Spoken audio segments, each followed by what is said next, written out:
The radical, fundamental principles of freedom, rational self-interest, and individual rights. This is the Yaron Brook Show. All right, everybody, welcome to Yaron Brook Show on this January 12th, nighttime. And I said I would say it. I was wrong. I was wrong. I really did think Israel would wait. I did not think Israel would attack 3 days before the Trump administration is supposed to meet with the Iranian foreign minister to continue negotiations on the supposed deal, but they did. And obviously, the Trump administration knew this. The U.S. knew it, and yet Israel went ahead and did it. And I don't know what Trump did to try to stop them, but obviously it did not help whatever they tried to do. This attack on Iran is unique in a number of different dimensions. We'll get to that. It's interesting to observe the targets that they're going after,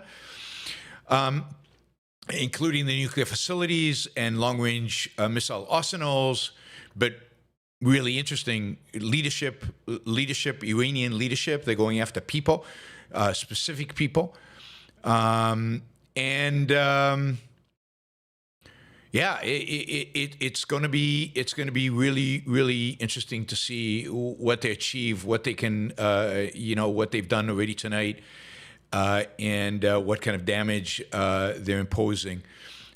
We can ask ourselves why tonight. We'll get, we'll talk about that. Let's see. So here's a release from Secretary Marco Rubio. Tonight, Israel took unilateral action against Iran. We are not involved in strikes against Iran, and our top priority is protecting American forces in the region. Israel advised us that they believe this action was necessary for its self-defense. President Trump and the administration have taken all necessary steps to protect our forces and remain in close contact with our regional partners. Let me be clear. Iran should not target U.S. interests or personnel. I would take that as a threat from Secretary of State Rubio. I mean, there's nothing negative here about condemning Israel for doing this. Today was a day where the IPCC, I think it's IPCC, anyway, the international agency responsible for monitoring Iran's nuclear program did today vote that Iran was in a violation. Israel assessed, and I think the Trump administration agree with the assessment, that Iran was closer than it's ever been to developing a bomb and to producing a bomb. And Israel decided, the Israeli government decided, to its credit, and this took a lot of courage, to go in alone and attack Iran. Now, there are lots of dimensions here, and obviously this is all off the cuff and not very organized, but it is going to be interesting. I mean, the big question mark is going to be when Iran launches its counterattack, and it will at some point, will the United States help in self-defense actions in knocking missiles out of the sky? As they approach Israel, drones, will the Air Force, American Air Force, participate? Will Patriot batteries that are in the Middle East in various locations knock down, ballistic missiles, cruise missiles that Iran might launch towards Israel tonight or tomorrow night or sometime in the future? Clearly, the United States is not participating in the offensive part of the operation, but I think everybody in Israel is on pins and needles, particularly its civilian population. Will the United States help protect Israel from the counterattack? I don't have an answer to that.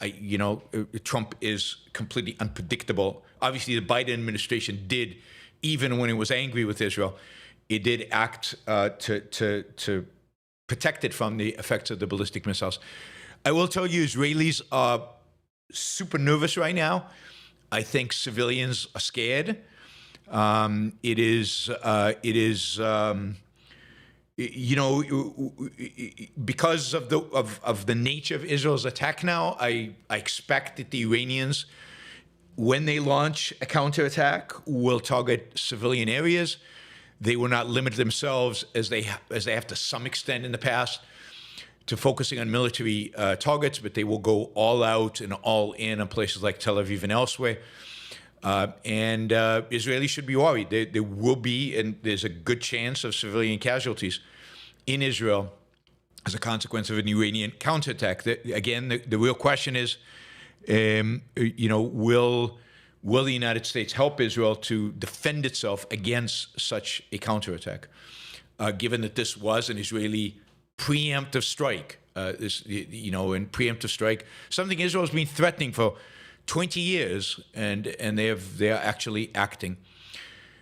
In terms of targets that Israel is going after in Iran tonight, at least as far as we can tell. Here's breaking news, and if this is true, this is huge. Breaking initial reports say Israel has been able to kill the chief of staff of the armed forces of the Islamic Republic of Iran, Mohammad Bagheri, in a decapitation strike. It appears Israel has gone for a series of what they call decapitation strikes, a series of strikes against the Iranian leadership. Now, will they go after the political leadership? That's kind of a no-no in between countries in a war, but it's quite possible that Israel has targeted Khamenei. I'm skeptical, but it's possible. They're certainly targeting military officers with, hopefully, this is true, having already killed the chief of staff of the armed forces. They'll probably go after the Iranian Revolutionary Guard in significant ways. I expect, and again, rumors, what I'm reading off of Israel and everywhere else, is that they will also go after nuclear scientists. They will go after scientists. If you see pictures, you see photos after Tehran, what you're seeing is a series of buildings, residential buildings in primarily Tehran is where I'm seeing the photos, knocking out very similar to the attacks on Hezbollah leadership in Beirut. Whole floors of building eliminated, some buildings partially collapsed. There will be, I think, given this, some civilian casualties among the Iranians. And again, this is why I think you will see Iran not hold back in terms of attacking Israel in the future. Let's see. I'm trying to give you the photos are pretty very reminiscent of photos out of Tehran, very reminiscent of photos out of Beirut in terms of taking out buildings and taking out floors, very targeted shots. There are now initial reports, just again breaking 4 minutes ago, of Iran launching ballistic missiles towards Israel. So here's the test. Will Israel be alone in knocking these missiles out of the sky, or will the United States help it? Ballistic missiles will arrive in Israel very quickly. So this is not like the cruise missiles and the drones. We will know within minutes if these have entered Israeli airspace and how Israeli air defense systems are doing against it. Supposedly, the decapitation airstrikes, taking out the senior leadership of the Revolutionary Guard, as well as taking out other military leaders in Iran, is not just in Tehran, but in other locations around Iran. Israel is also reporting that they're attacking nuclear facilities. We're seeing no reports of that yet. We're seeing no pictures of that. Many of these facilities are relatively remote areas, so it's unclear. It's also unclear whether in this is a first phase. The Israeli military has already said this is going to be a multi-day event. This is not going to be one day and it's over. This is going to take a few days. It could be that they will first go after the leadership and nuclear facilities that are in factories on the ground, not deep down in the bunkers. They might leave the centrifuges in the bunkers for later strikes. They might have to do several days of ongoing strikes on the same target in order to try to collapse the tunnels and collapse the infrastructure around these centrifuges. That might be days of bombing. Again, we'll see. I don't have any intelligence insight into exactly what the plan is. The spokesman for the Israeli military has gone on air and announced this and declared the intent, which is to stop the Iranian nuclear program. Reports of explosions at the airport in Baghdad, where U.S. forces are stationed. Possible that Iranian proxy groups in Iraq, such as Kataib Hezbollah, are attacking U.S. forces. Now, this will play into Israel's hands if this is happening. If it is indeed the case that Americans will be attacked, this might draw the U.S. into this, and it could be the Israeli strategy of waiting before attacking the deep bunkers for the U.S. and maybe if Iranian proxies attack U.S. soldiers, maybe then the U.S. enters this, uses its B-52s and B-2s, which are not far away. They've got at least 4, I think it's B-2s in the Indian Ocean right now. They had some B-52s, I think, in Qatar, so they are ready to deploy. And my assumption is that they have already there the 35,000 bunker busting bombs that they need. I'm already being called a warmongering Jew. There you go. So it very well could be that Israel won't attack the deep bunkers until they figure out if the U.S. is joining. One of the things you'll notice that is going to be very clear in today and the days to come is the complete pathetic nature of the Iranian military. Israel has free reign in the skies of Iran. We've known this from previous attacks. This will be reinforced, I think, tonight. Israel can do what it wants in the air. It's limited only by its own capabilities, and the fact that this is very far away. Will the United States Air Force assist in refueling Israeli jets? Probably not, given what Secretary Rubio has just said. But and this is the biggest challenge Israel faces. Iran is far away. Iran is far away, and as a consequence, people are texting me, telling me I was wrong. Iran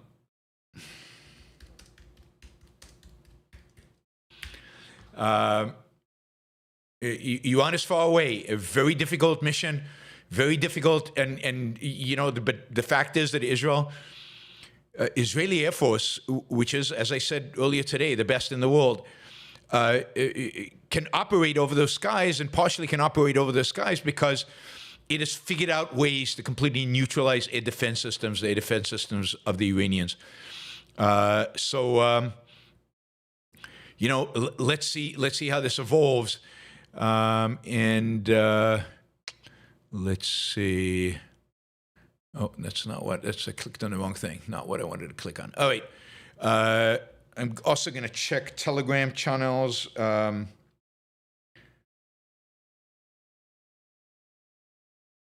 me also check Telegram channels so we can watch this.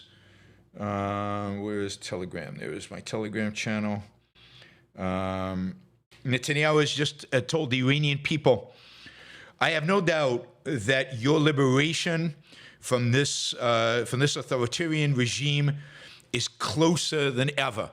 Now, that is huge. If Israel has been working with opposition in Iran, has some kind of insight into a potential overthrow of the existing regime in Iran, it is helping by taking out senior leadership within Iran. That would be a complete game changer in global politics, certainly a complete game changer in the Middle East politics. If Israel can encourage, instigate the Iranian revolution that liberates the Iranian people, that would be huge. Let me block this guy. I don't have time for this this bullshit. No, wait. It will completely change it. So I like the fact that he is appealing to the Iranian people. I think that's good. It does look like there's already the air defense systems in Israel is activated, and the Israeli defense secretary. Defense Secretary has said that this is a war of no choice to defend our lives. I guess Netanyahu is actually speaking or something, and he is saying that basically Iran has taken steps over the last few months that it has never taken in the past, and it was steps indicative to the Israeli government that they were serious about developing a weapon, and they were close to doing so. Again, the Israeli, I guess there was an announcement by Netanyahu a little bit ago. Basically, the mission, the purpose of the mission, is to get rid of the existential threat that Iran poses to Israel. So this is not a partial attack. I mean, if you believe what he says, if he follows through, this is not some pinprick. This is not a little bit, but it is Netanyahu. Yeah, this is Netanyahu. That it is the goal is to eradicate the threat, to eliminate the threat. And that means this is going to go on for a while, because the threat is not going to be eliminated quickly, of course, unless you can actually get the Iranian people to replace this regime, and then it will be quick. The quicker the Iranian people rise up against their own oppressors, the quicker it'll be, the better it will be.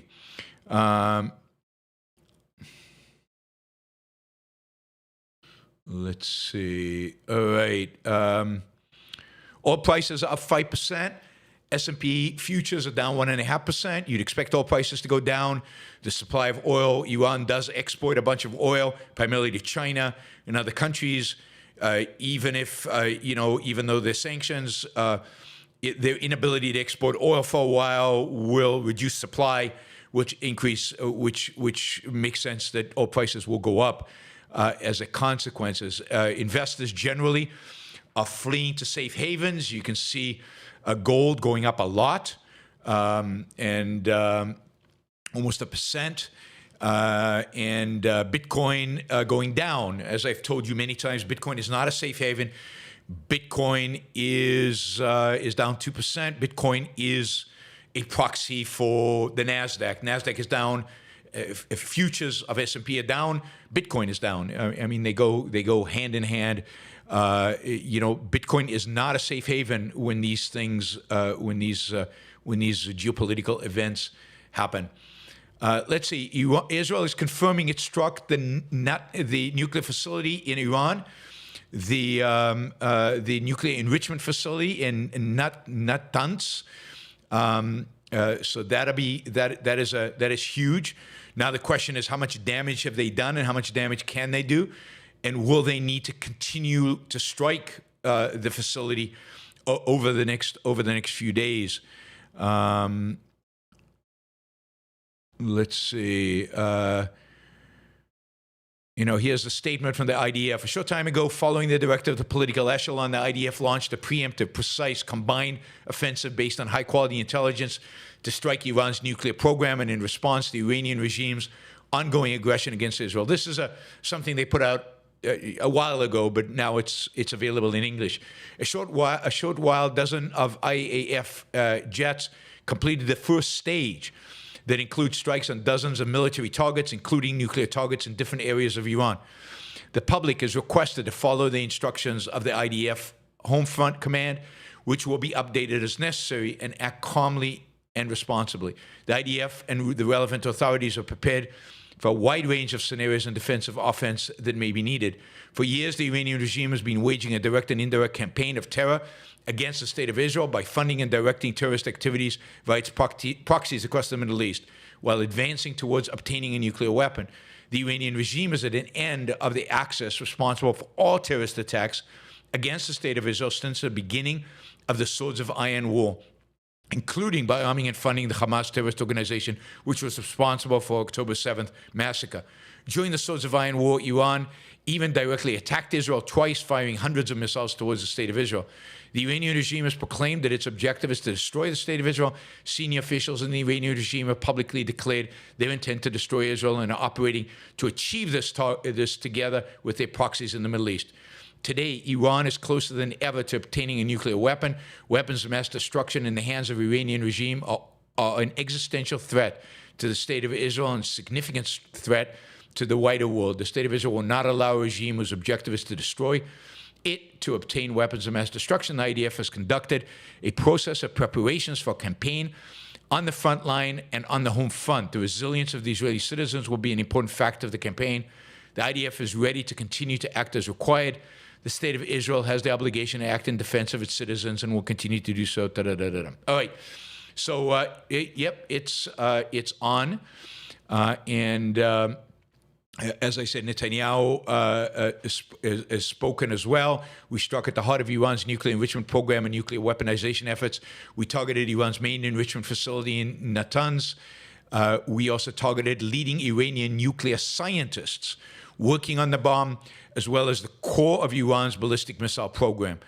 No mention of political or military leaders. My guess is political leaders are off the table, but they will go after military leaders. Let's see. No new information about any attacks on U.S. interests, on U.S. soldiers in the Middle East. Supposedly, among the targets for elimination was the chief of staff, supposedly chief of staff of the Iranian military, supposedly who was killed already, the head of the Revolutionary Guard, the secretary. I'm translating to Hebrew from Hebrew to English. This is why it's taking a little while. The secretary of the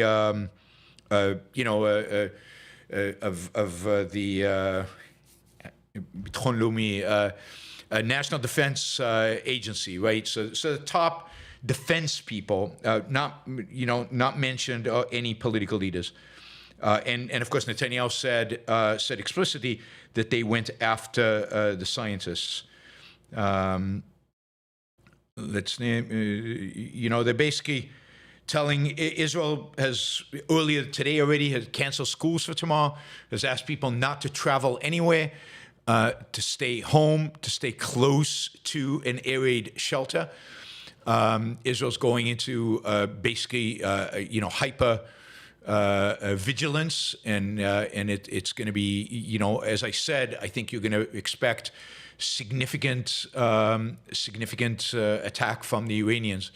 According to Israeli sources, Iranians are on the verge of achieving a nuclear breakthrough within a few days.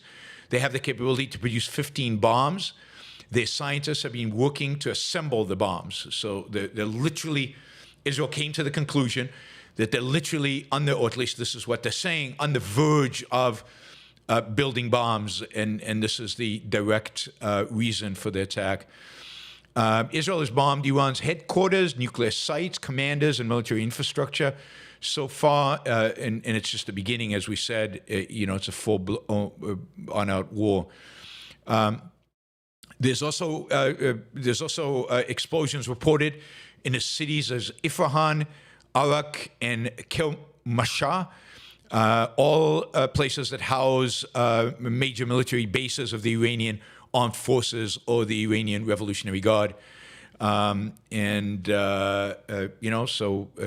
it's going to be interesting to see how much damage they've actually done. People are worried about World War III. No World War III. There will not be a World War III.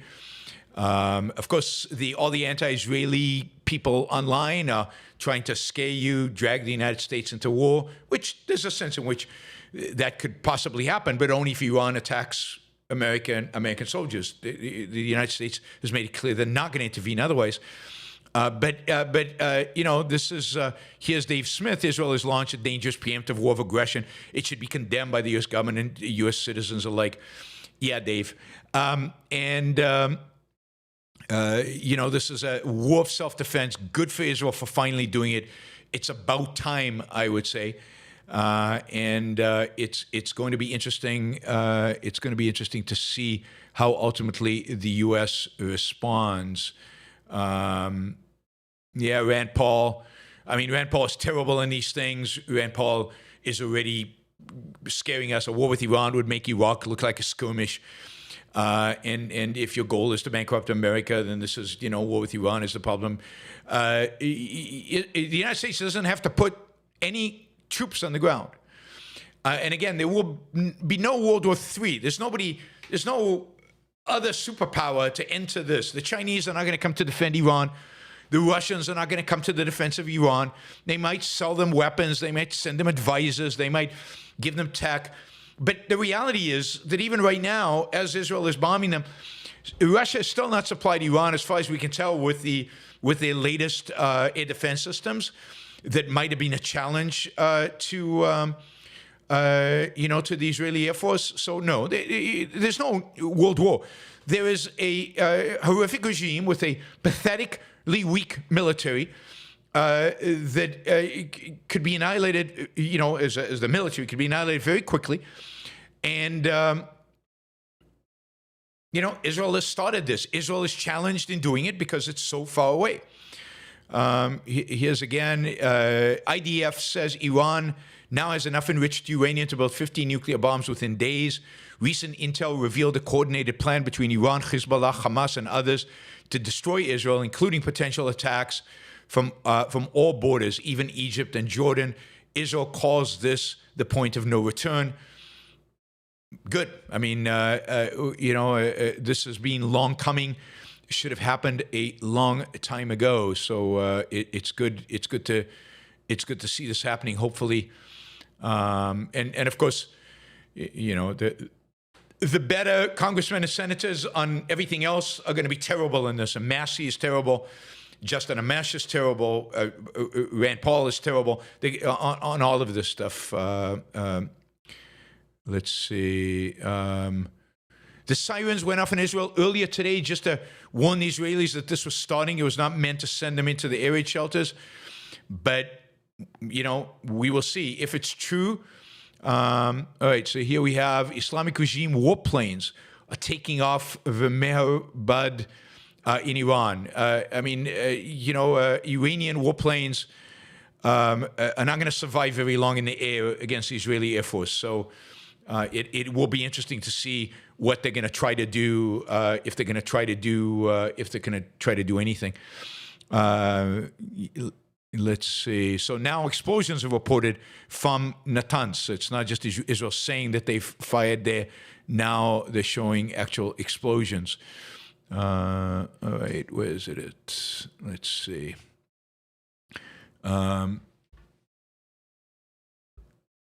Netanyahu has confirmed that many days will be needed for these military operations. Axios reports Israeli leaders are being transferred to safe locations. Israeli leaders following tonight's strike against Iran. Yeah, safe locations. All flights have been suspended, obviously, at Tehran airport, but now I think Israel's closed its own airspace, and airplanes that were on the way to Israel were turned around and sent back. Per minute. Let me see. So airspaces of Iran and Israel are both closed. My guess is so is Iraq. So is Iraqi airspace. All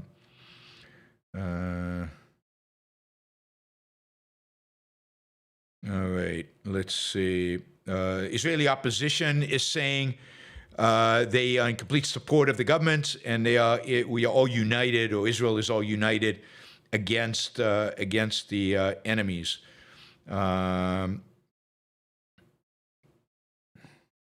Okay. Yep. I mean, you've got a bunch of opposition leaders making the same claim.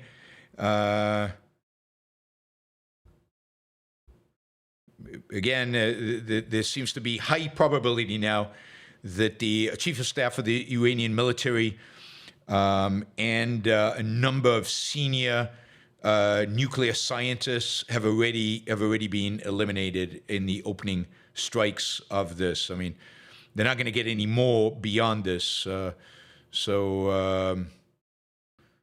again, let's see if there's anything else interesting here. I mean, now, even El Al, it looks like even El Al, the Israeli airline, is stopping all flights, which makes complete sense. I mean, it's not an airspace you want to be flying into if ballistic missiles are going to be showing up soon. Let's see, what else? I mean, the main question now is, did Iran indeed launch any ballistic missiles against Israel? That was just a rumor before. Right, smoke and flames reportedly seen coming from Iran's Natanz nuclear facility. I don't think this is the one in the deep in the ground. Yeah. All right, let's see. Wes, thank you. It's about freaking time. I agree with you completely. Thank you, Wes. Really appreciate the support. Thank you, Travis. Got a bunch of stickers here. Jeff, flicking the whatever. Alex, thank you. Mary, thank you. Esoteric Dichotomy, John Parker. Thank you guys for the stickers, for the support. I really appreciate it.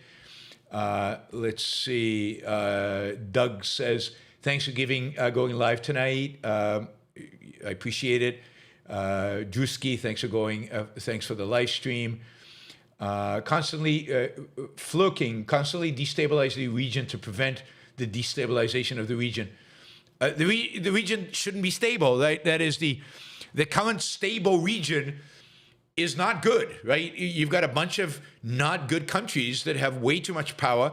You've got the most evil country of all, developing nuclear weapons. This is not a status quo you should be wanting to maintain. So destabilization is what the region needs. And the only way to stabilize it around peace is to destroy evil. It's to destroy the bad guys. And that is indeed what Israel is trying to do. There's no value in stability. Okay, breaking reports of Israel having targeted. Okay, so this is just shifting to English. Reports of Israel having what they're doing is they're translating in the same Telegram channel.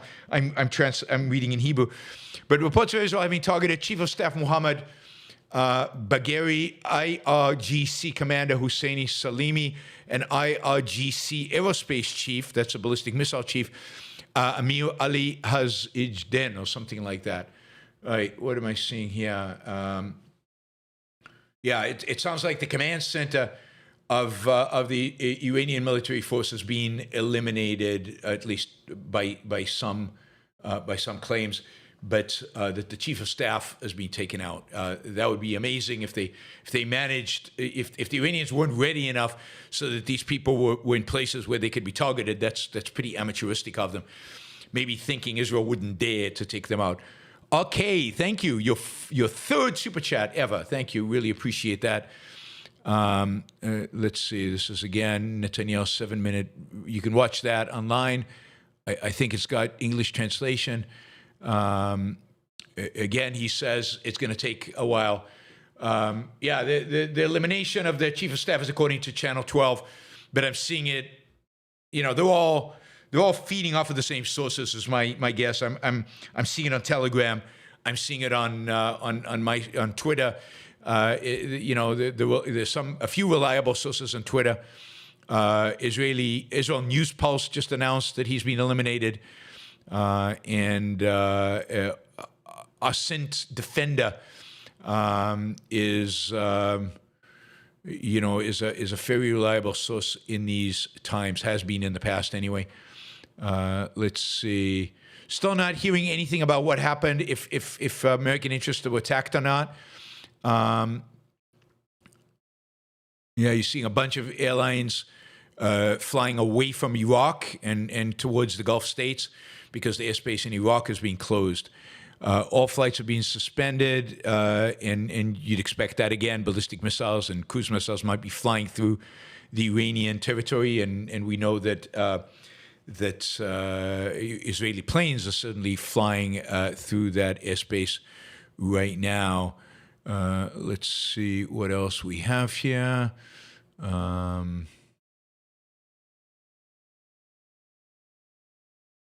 right.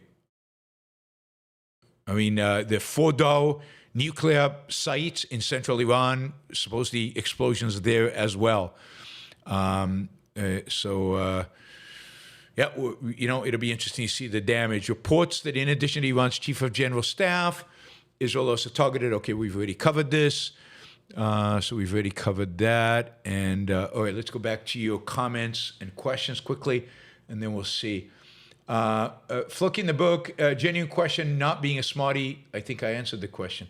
Mike, this will change the whole environment in the Middle East. Yes, if particularly, I mean, the big deal, I mean, the really big deal, the monumental deal will be if Israel can instigate a internal revolution in Iran to replace the regime. I mean, that will be game-changing for many generations, for not just for Israel and for the rest of the Middle East that is scared of what this Iranian regime can do, but for the Iranians themselves. I mean, think of all those girls being able to get rid of the hijab forever.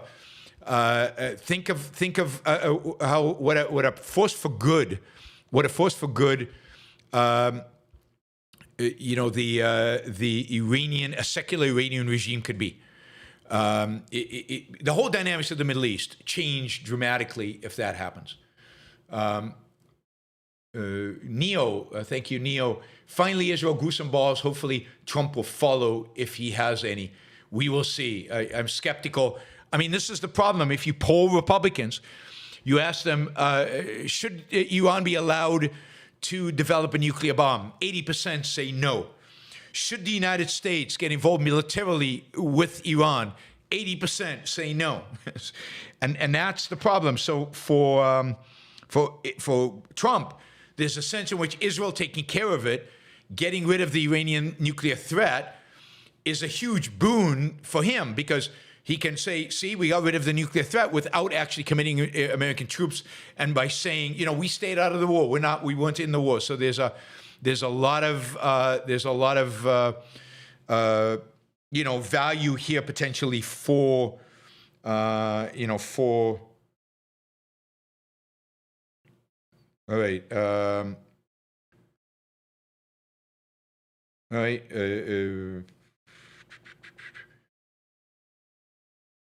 All right. I mean, this is just more from Netanyahu's statement. Something about it's too difficult to translate while live on air, and I'm not sure there's anything really new there.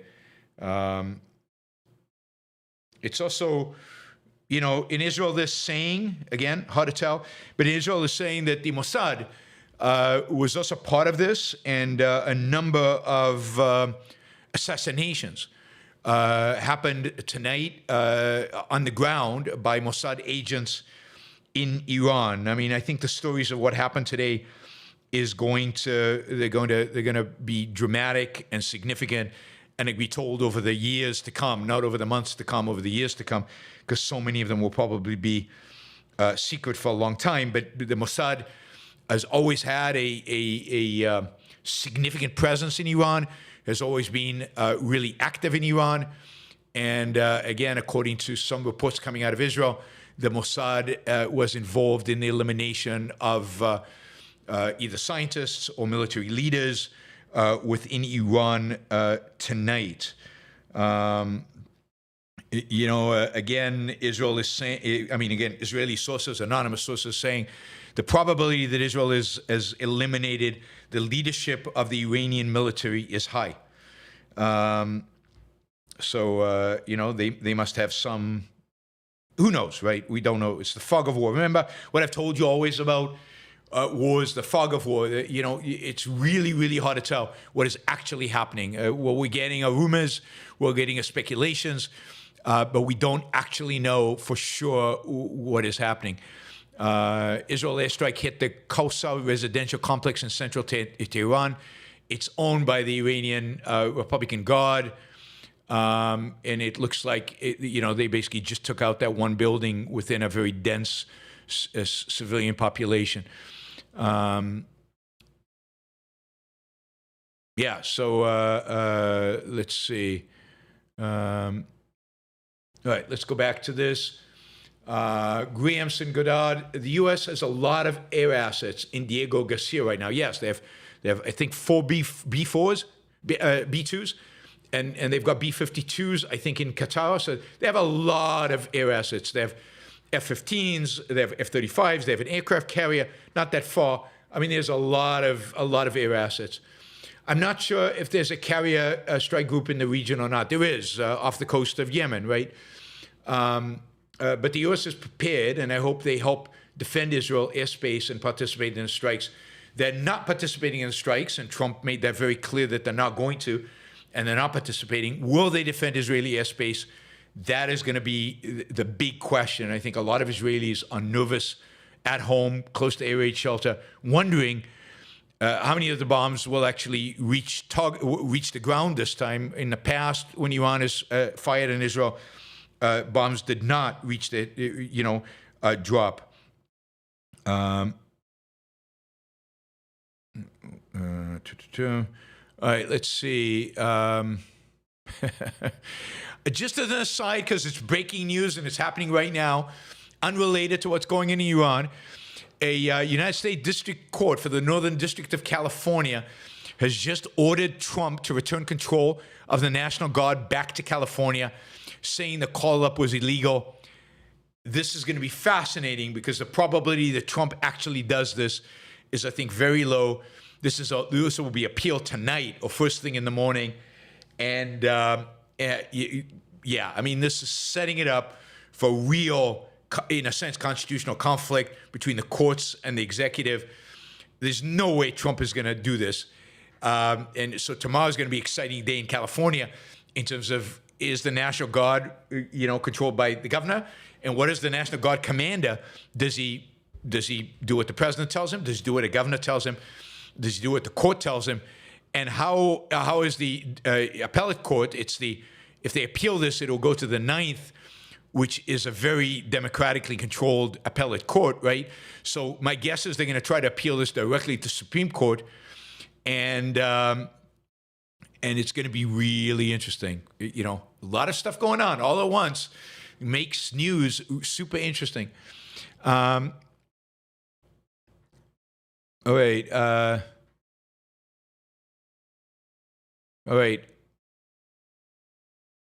It's hard to tell. There were reports earlier today that General Kurilla, who was the CENTCOM commander, was going to visit Israel, and then it was canceled earlier today. And now they're saying he was never planning to travel to Israel. So maybe a little deception there going on. I don't know, but definitely, conflicting reports.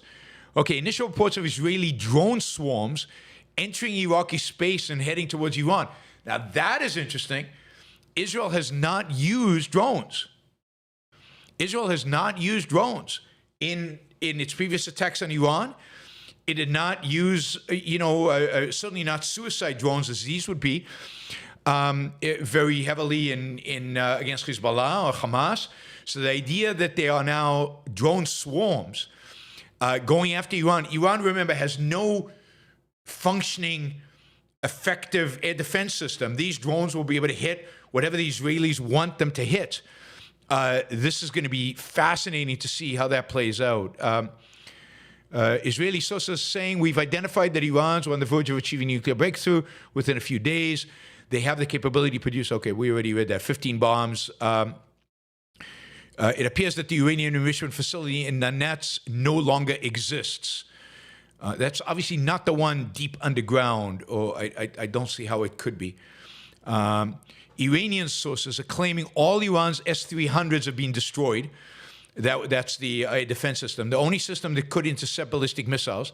They also claim over 100 strikes have hit Tehran alone, with explosions ongoing. 100 strikes. How many airplanes would have to participate? How many bombs like that does an airplane, does an F-35, an F-15 carry, or to be able to do that? That's 100 strikes is a lot. And again, this is very far. I mean, how many refueling planes does Israel have in the air right now to be able to refuel all these planes that are going in both directions? Now, it could be that Israel is using ballistic missiles. It could be that some of these strikes are ballistic missiles. Israel attacks the IRGC's largest missile site in Hormadabad, as well as Imam Ali missile base. Additional strike at Kerman power plant, Natanz nuclear power plant, and in whatever. There are also explosions in Baghdad, and unconfirmed reports that American tanker refueling, that American tankers are refueling Israeli fighter jets.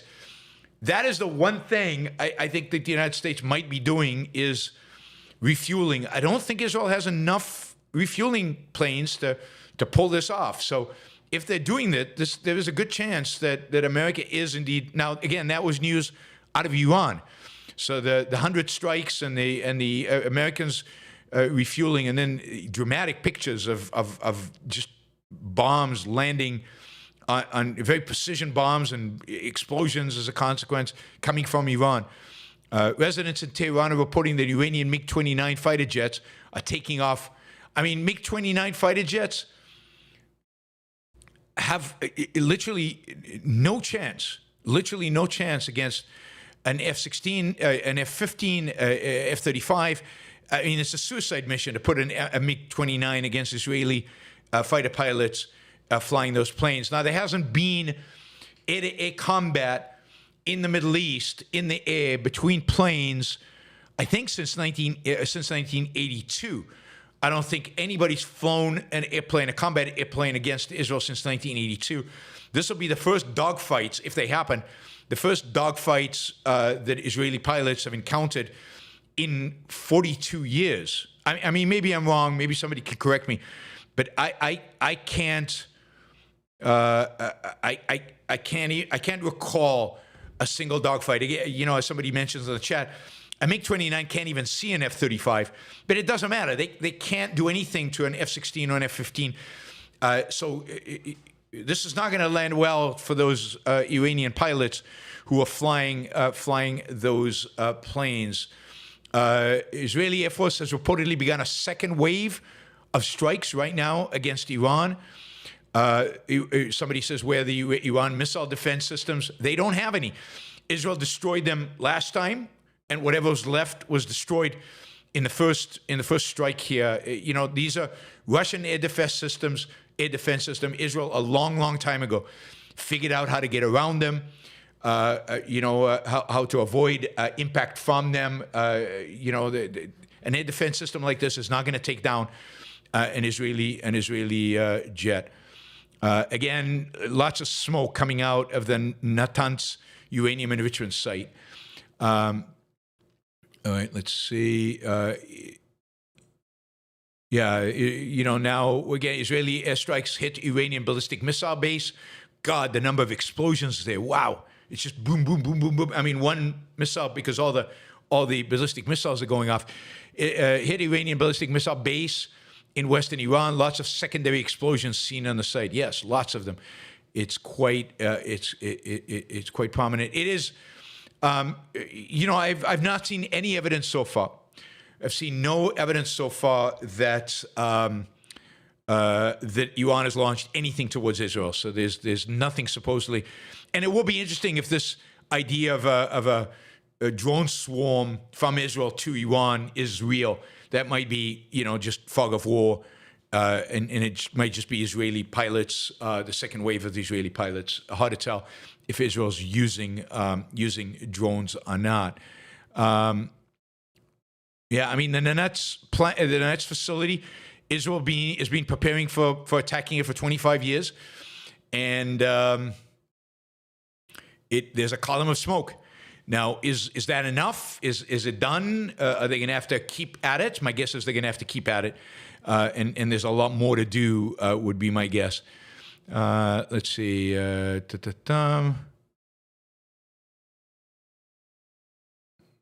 All right.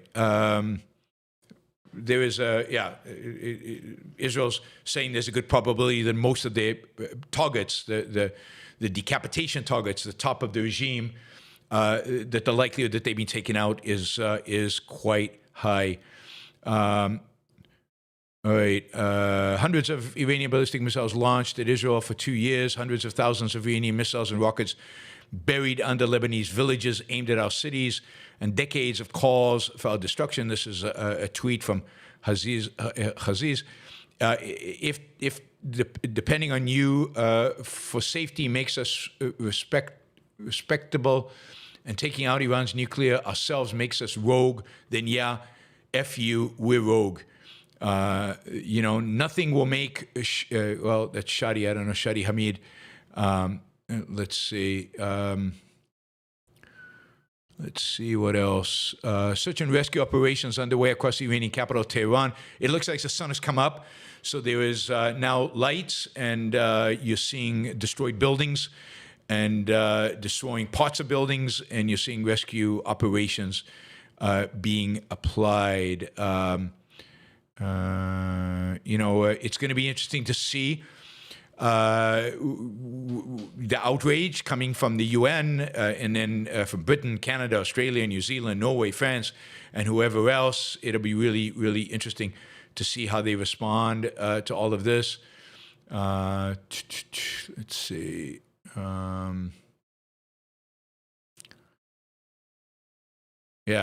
right, let's go back to what you guys are asking. Michael says, is this the end of Iran?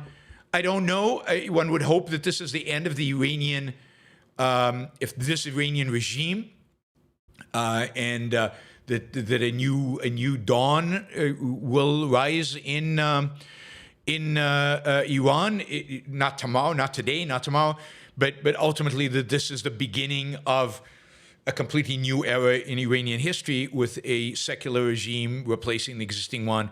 A secular revolution in Iran. At least that's my hope.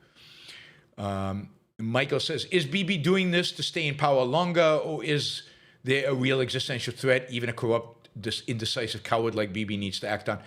I think it's a combination of both. I think that there clearly is. A lot of people have been talking about something is happening in Iran.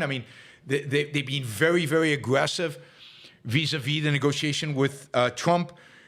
From a position of arrogance, which suggests that maybe they'd already been very close to developing a bomb, and that's why they didn't need a compromise with Trump. So they came back with a ridiculous counter-proposal. And this meeting, and all they've been doing, this is one interpretation, all they've been doing is delay, so they could build the bomb. We've known for a long time now, or it's been argued for a long time, that they had the capability of building a bomb within hours, within days. And it could be that Israeli intelligence actually learned that this was happening and decided to act before it could happen. So I think there was real existential threat. I also think that, the government is in trouble right now in Israel. There's a lot of infighting within the government right now. Not a bad time to try to unify the country around a decisive attack on the Iranian. As I said, everybody in Israel, no, not everybody, but a significant number of the opposition leaders in Israel have expressed support for this. Enric says the rights-respecting Iranian people could finally have the chance to make the government to get the government they deserve. Yes, that would be phenomenal. I'd love to see some of those girls from the Girls' Revolution occupy a position of significance within the new Iranian regime. But we're way ahead of ourselves. That is what we wish. That is what we hope. And it would be phenomenal if Israel has something in play here, if it has some contacts with the opposition, it has somebody who's willing to take this on within Iran, and that Israel is helping them out right now. I don't know that that's true, but it's certainly a possibility. By the way, you can imagine right now that the Khamenei, the supreme leader, isn't that a great title? Supreme leader of Iran is doubling up on the depth of his bunker. I mean, he knows what happened to Nasrallah. He was good friends with Nasrallah. He knows what Israel's capabilities are. Who knows where he is and where they might deposit him or where they might. But he is terrified right now. He is petrified. He and his son, the supreme leader, is in his late 80s, I think, and his son is one of the candidates to replace him. They are in hiding deep underground, deeper than Nasrallah was, deeper than the nuclear facilities are, because they are probably so afraid. What Telegram channels do you follow? I'm following Telegram channels in Hebrew, so I don't know that will help you. I mean, one is I follow Amit Segel, who is a commentator on Israeli News 12 that gives a lot of the more official stuff. And, for example, he's just saying Israel is in a position, Israel right now is calling up reserves. Multiple reserve units are being called up. I'm not sure what type. Maybe defense units. Maybe they're worried about something in the West Bank. Maybe they're worried about Hezbollah reawakening. But we are seeing reserves being called up in Israel. Israeli hospitals are being placed on the highest alert possible. That means that they're not going to do anything that is not urgent, and no elective surgery, no elective anything is going to happen. Any outpatient, any stuff like that is all canceled, including dialysis, which is interesting. I think what happens in Israel is the hospitals have underground. They have a whole emergency rooms and operating rooms and everything underground. A deep down basement in the basement. They're probably moving people underground right now. Let's see. The Ministry of Health has ordered the hospitals to release patients that are not absolutely necessary that they stay in the hospital, to release them to their home or to other rehab facilities, and they're asking everybody not to arrive at hospitals unless it is a true emergency. All right. Yep. Let's see. So that's one I follow Amit Segel. The other one it's called the Cabinet Bitroni, which is an aggregator of information. They have a bunch of different things that they report on. Some of it happens to be rumors. I think a lot of the stuff that you see on Twitter, they're following the same people I am, and they're reporting the same stuff. One of the things that Israel is emphasizing is if a missile is launched towards Israel and it lands somewhere, do not report it. Do not put it up on Twitter and other places that a missile has landed. Do not report its location. One of the things they're saying is that the Iranians are following this. They adjust their coordinates according to where these missiles are reported to have fallen. Don't provide any information about what is going on locally. It seems like the headquarters of the Iranian Revolutionary Guard has been hit, and whether it was destroyed or what, but it has been hit, and that is reports both from Iran and from Israel, or certainly from Iran. According to one source, here's the list of targets from the first Israeli wave of strikes. Iran's chief of staff, commander-in-chief of the Iranian Republican Guard, commander of the Republican Guard's aerospace forces, we said this, and the head of Iran's nuclear program, Mohammad El-Sami, and the chief of the Organization of Defense Innovation and Research, Brigadier General Reza Muzaffarina. Now, again, this is airstrikes, according to some sources. the Mossad has been taking out top officials in Iran on the ground, that is through assassination. There are reports, this is just reports, again, fog of war, remember this. There are reports the entire top brass, we can only hope that this is a true report, but there are reports that the entire top brass of the Iranian Republican Guard have been eliminated. Couldn't happen to nicer people. That would be brilliant and amazing if it actually happened. It appears that Israel has attacked at least 6 military bases around Tehran, including Pachin, and residential homes, at least 2 highly secure complexes for military commanders, and multiple residential buildings around Tehran in what appears to be targeted assassinations, according to 4 senior Iranian officials. This is according to the New York Times. So the New York Times has sources in Iran. The Iranians are saying that senior officials have been taken out. Good for Senator Fetterman. Senator Fetterman is saying our commitment to Israel must be absolute, and I fully support this attack. Keep wiping out Iranian leadership and the nuclear personnel. We must provide whatever is necessary, military, intelligence, weaponry, to fully back Israel in striking Iran. That is coming out of Senator John Fetterman. Good for you. He is certainly the best Democrat that I know of on a number of different issues, not just on this. Again, reports are the Mossad has conducted a series of covert operations within Iran alongside the Israeli airstrikes, a senior Israeli official has said.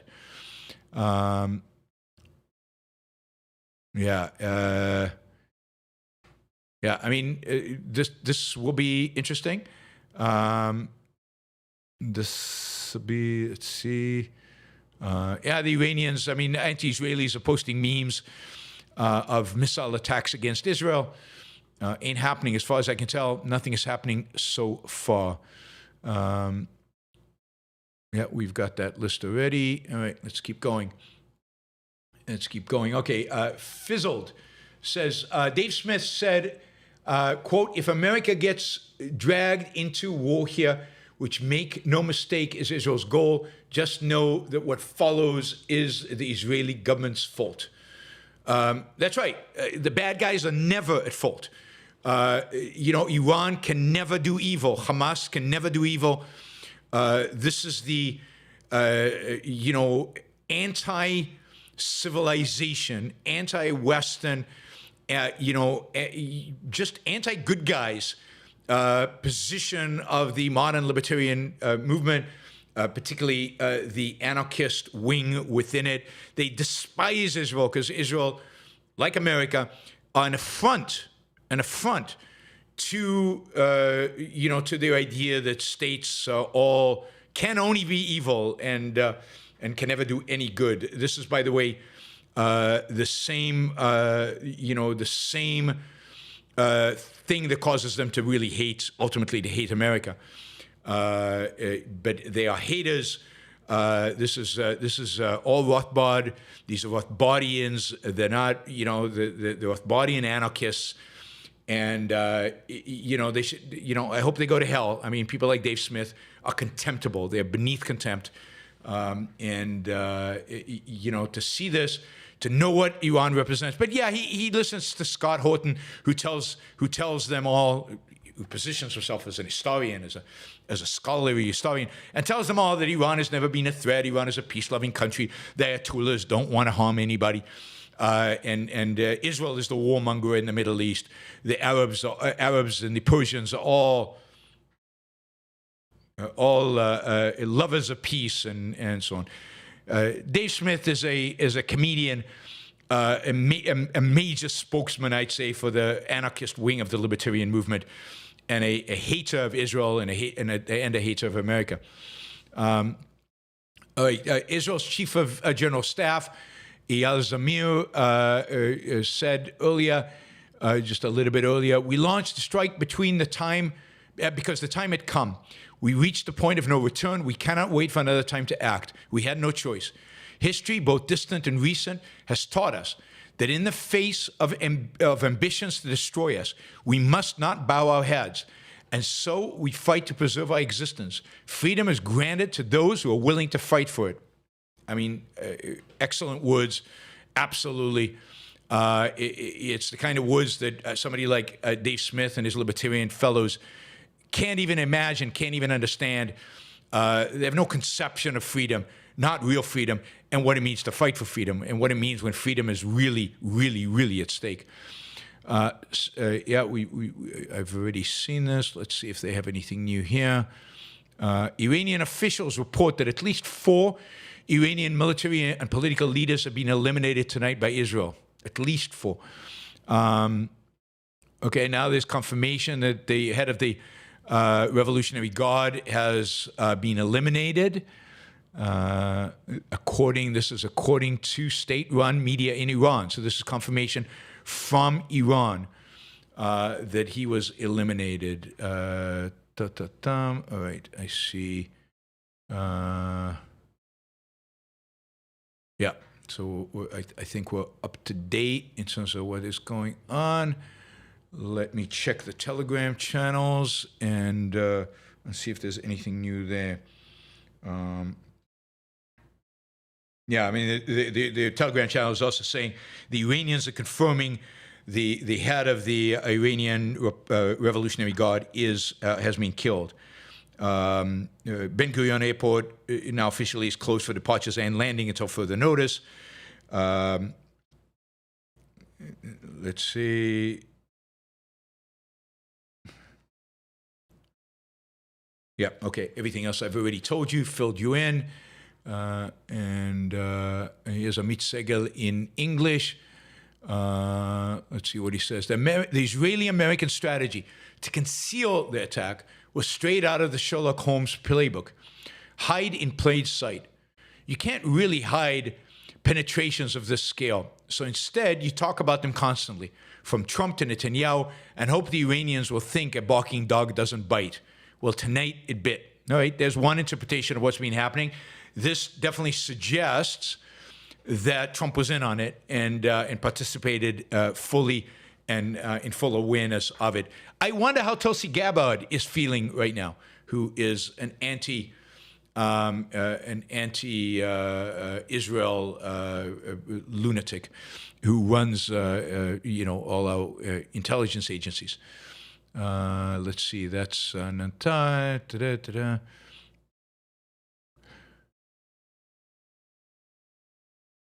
Who is this guy? Let me just see.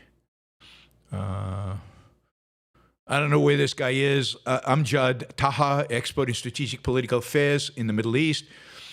Congratulations. Today, the Middle East, including the brave and silenced people of Iran, celebrates and stands firmly with Israel as it strikes the heart of the Islamic regime's nuclear ambitions and long-range missile arsenals. This regime has not only targeted Tel Aviv, it has bled Yemen, poisoned Syria, bullied Iraq, and bombed its own people.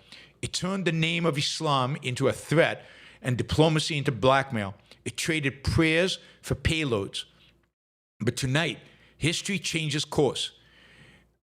I mean, this is really good. In this defining moment, humanity stands not against a nation, but with its people and against the tyrants who defiled them. This is not just Israel's battle. It is the world's reckoning with a regime that sanctified terror and weaponized faith. As is written in the Torah, when you go out to battle against your enemies, do not be afraid of them, for the Lord my God is with you. Forget all that. This is not vengeance. This is vision. This is not destruction. This is deliverance. Congratulations, Israel. You stood alone. Now the free world stands with you. From the smoke of Auschwitz to the shadows of Tehran, you never begged to exist. You fought to live, and you rose to protect. And you have proven once again that the Jewish spirit does not break, it builds. Now that is beautifully written.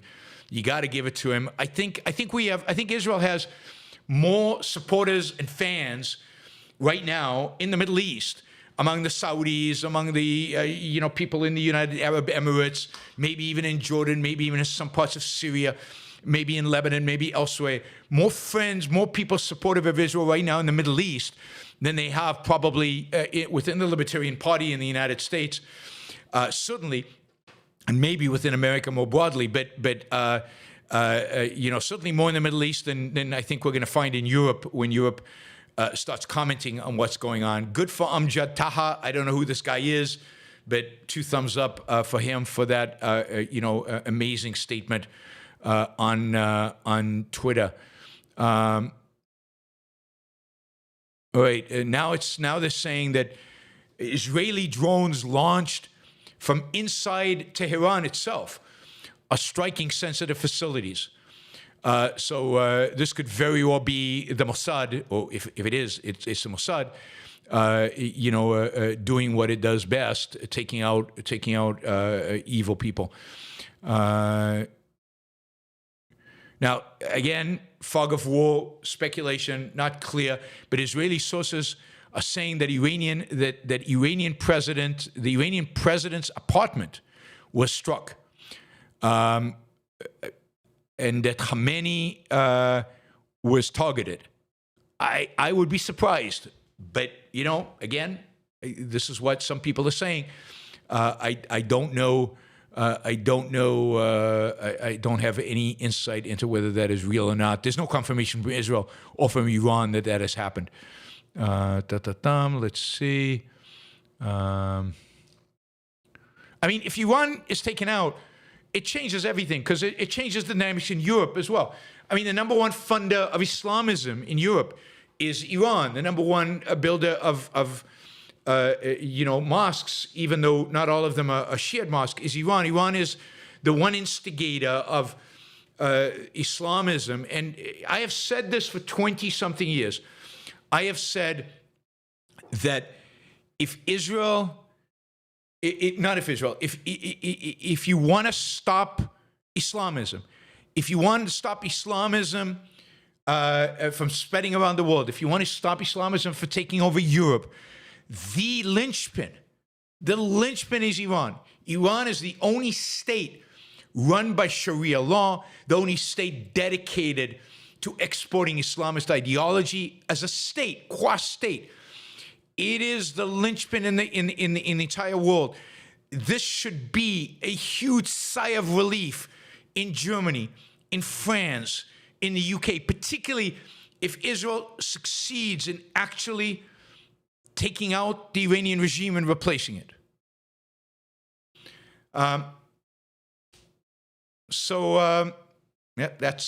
That's where we are, right? So I think, again, this changes the dynamics on a global scale. On a geopolitical global scale, it changes the dynamics in Europe. It changes the dynamics in every single place. Iran is being at the heart. Go back to the full-page ads that the Einstein Institute took out in the New York Times and Washington Post after 9/11 that Leonard Peikoff wrote. And what did he say? He said, the response to 9/11 should be taking out the Iranian regime. They are the heart of all of this. Well, if Israel is taking out the Iranian regime right now, time to celebrate. This could be amazing. This could be truly amazing. No, that's not it.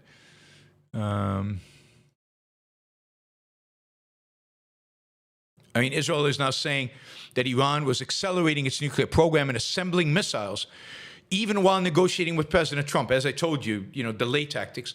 A total slap in the face of the U.S. and proof Iran is never acting in good faith. Well, all of that seems to be irrelevant at this point. All right, let's see. All right, David. Thank you, David. Qatar should be made harmless. Do you think the U.S. protects it from Israel? What does have the U.S. even have a U.S. base there? I don't know why the U.S. has a base there. It's the largest base the United States has in the Middle East. It's very strategic for the U.S. Qatar undermines the U.S. constantly. It is funding. Wouldn't be surprised if it's funding the demonstrations in L.A. right now. It is funding certainly the Hamas protests in our universities. It's the biggest funder of Middle East programs in our universities. Qatar is a massive destructive force in the world. But Qatar is nothing if Iran goes. Qatar will be alone. If Iran flips, Qatar will flip. Qatar will start sucking up to the U.S. and abandon its Islamist agenda. Again, the heart of this is Iran. Israel will not touch Qatar while the U.S. has a base there. It should be but what it should be what the United States does. Let's see.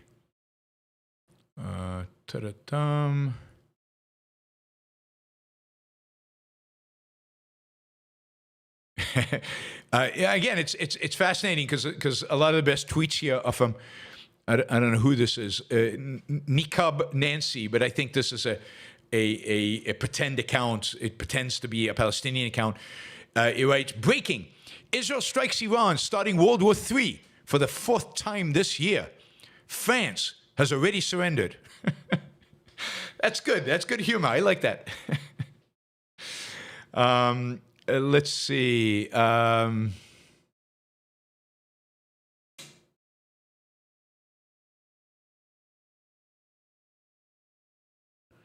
Somebody again, some Israeli defense official says, if the opening strike succeeded, then the assassinations we launched against Hezbollah over 10 days, we did to the Iranians in 10 minutes.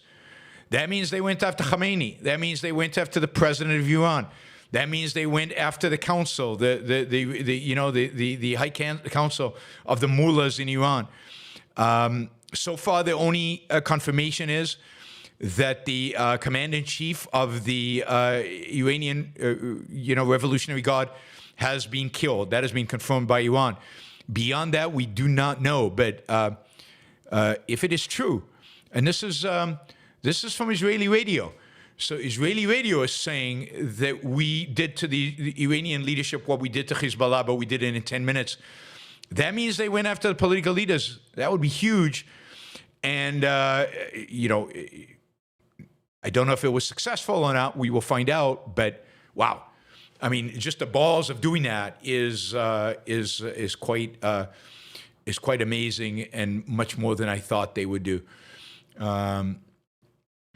Yeah, we've already got this translated. If the opening strike succeeded, then what we did to senior Hamas officials in 10 days, we did to Iran in 10 minutes, and so on. Let's see if there's anything else here.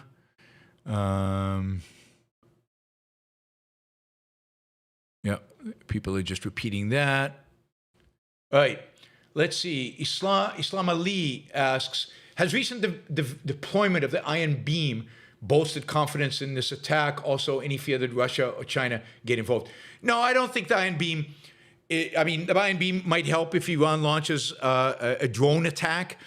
The Iron Beam was working already last year. Israel just announced publicly that it worked in the last week or so. So Israel's had it for a while. Should boast its confidence, but I don't think it's a deciding factor. As I said, no. I mean, Russia's not going to get involved. Why would it? What interest does it have? It's not going to risk a war with the United States. It doesn't even want to risk a war with Israel. It just would rather not intervene, not get involved. China, absolutely not. While it's true that Iran is a major source of oil for China, China doesn't really care. I mean, if the Iranian regime collapses and you get a new secular regime in Iran, then oil prices will come down dramatically. That's what China cares about. It wants cheap oil. It doesn't care where the oil comes from necessarily. They have no, other than, pissing off the Americans and getting cheap oil, China has no strategic interest in Iran. So, no, there's no way this turns into World War III. Eastern out Western, something like that. To celebrate, have a drink on me. Love from Haifa, folks. Wake up in my Millet pajamas. What are the Saudis doing? Just watching. And Jordan, what's Egypt saying? They're all watching. They're all just watching. They're hoping that Israel is successful, but they're not going to say anything. They're not going to say anything in support. They're not going to say anything in opposition. They'll just watch. They'll claim that the airspace was not used. Most of these strikes are going through Syria. The airplanes are launching through Syria over Iraq and into Iran that way. Maybe some are going through Jordanian airspace, but probably not. Israel has no interest in upsetting the Jordanians, and they're not going through airspace in Saudi Arabia, I think, right? I think.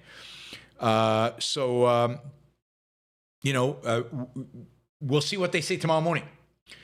Michael, why is Trump allowing this? I think because it might be that Netanyahu just didn't give him a choice. It might be that he came to the realization, or that people around him came to the realization, that Iran was really playing him, that Iran was indeed developing nukes. I'm sure Israel shared whatever intelligence they had with him. And this was a way for him. It's a win-win for him, right? Israel gets blamed. He can say, I tried peace. I tried, but I couldn't control the Israelis. They did it anyway. And yeah, the outcome is good. I support the outcome. He can claim to be the peacekeeper. American troops are not at harm's way. Even if American tankers, refueling airplanes, are being used, it's not placing American soldiers or American planes in harm's way. He can go ahead and benefit from the outcome without taking any risk, and it plays beautifully into the hands of MAGA, right? Who don't want Iran to get a nuclear bomb, who are against a nuclear bomb for Iran, except for Tucker and people like that. According to Iranian television, the Revolutionary Guard headquarters in Iran has been hit. I guess this is in the second strike, a second wave. Hard to tell exactly. Okay, so the MAGA crowd is already starting to fearmonger. So here it is. Jack Pozobiec, or whatever his name is, says Iran has sleeper cells in the United States. Quote, we just saw the Ukrainians launch a huge kamikaze-style drone attack against Russian territory. It would be very easy for Iran to do something like that or smuggle such things across the U.S. border in the Biden years where there was no operational control of the border other than cartels. So, yeah, let's scare the Americans because, yeah, this is going to come to American shores. This is about America. Unbelievable how, stupid these people are. Really, really bad these people are. Ted Cruz has come out. Israel is acting to defend themselves, and we should stand with them. Good for Ted, although, what's his name? The Democrat was still the best. Glenn Beck has come out. Israel is incredible. Like surgeons, they must have people on the ground with targeting. They absolutely do. I can only imagine what Bannon is saying. He's against this, obviously. Israeli source. Before the strike in Iran, Israel launched a deception campaign combining media, political, and psychological components, both domestically and internationally. Iran was caught off guard by Israel's strategic mind games. Oh, wait, maybe. I don't know. IDF says Iran was, we know that already. Okay.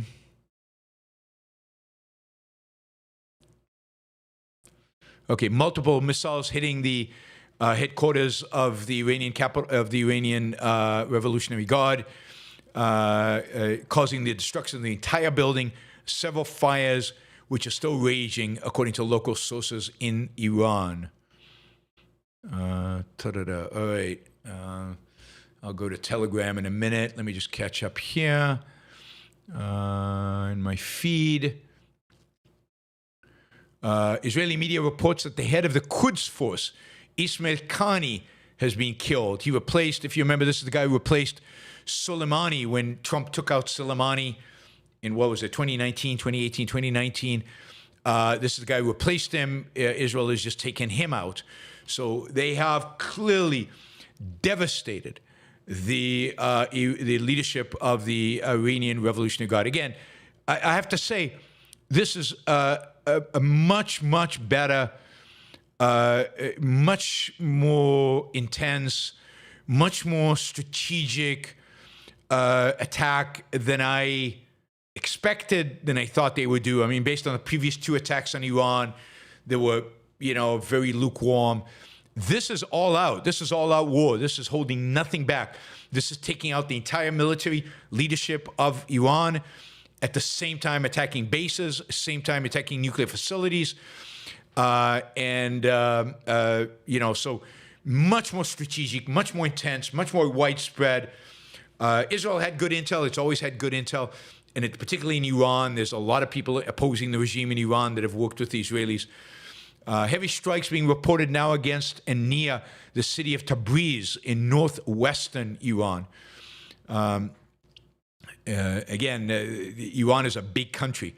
I wouldn't be surprised. The one area that it's probably not attacking is way out in eastern Iran on the border with Afghanistan. Let's see. I don't know. This is interesting. If only this is true, this would be amazing. Rumors are that Iranian citizens are pouring into the streets. The mood is revolutionary. Revolutionary. Eric Weinstein writes, the U.S. has every right to step away, but if Israel alone frees the Persians from the mullahs and rids the world of a malignant thermonuclear theocracy, again alone, then that will have consequences as well. Israel is not attacking the people of Iran. It's trying to end a regional and global nightmare regime. At least let us wish them and the Persian people a safe night while Israel is working through the wee hours to make sure that the mullahs won't be able to strike us here with weapons of mass destruction. And let us pray they know what they are doing. So good for Eric Weinstein. Sometimes he's good. Iran now confirms that Israel has killed Hussein Soleimani, the RG, Islamic Revolutionary Guards Commander-in-Chief, Holan al-Rashid, the Armed Forces Strategic Commander, Dr. Teshranchi, the project supervisor in the Ahmad plan to develop nuclear weapons, and project supervisor for Subject 330, which on nuclear weapon testing. He was one of Iran's top nuclear scientists. And Feridun Abbasi, the former head of Iran's Atomic Energy Organization. So yes, they have succeeded in wiping out military and nuclear leadership of the Iranian regime. I mean, Iran is a big country with a huge population, so there are a lot of people. These people can all be replaced. One of the problems with decapitation is people can be replaced, but it is going to be hard, particularly nuclear scientists. These are people that are very difficult to find that kind of expertise, particularly when you're killing them. To replace them. Again, we've said that that he is dead. Let's see. Yeah, Dave Smith is struggling tonight. Yeah, this is good. This is all good so far. I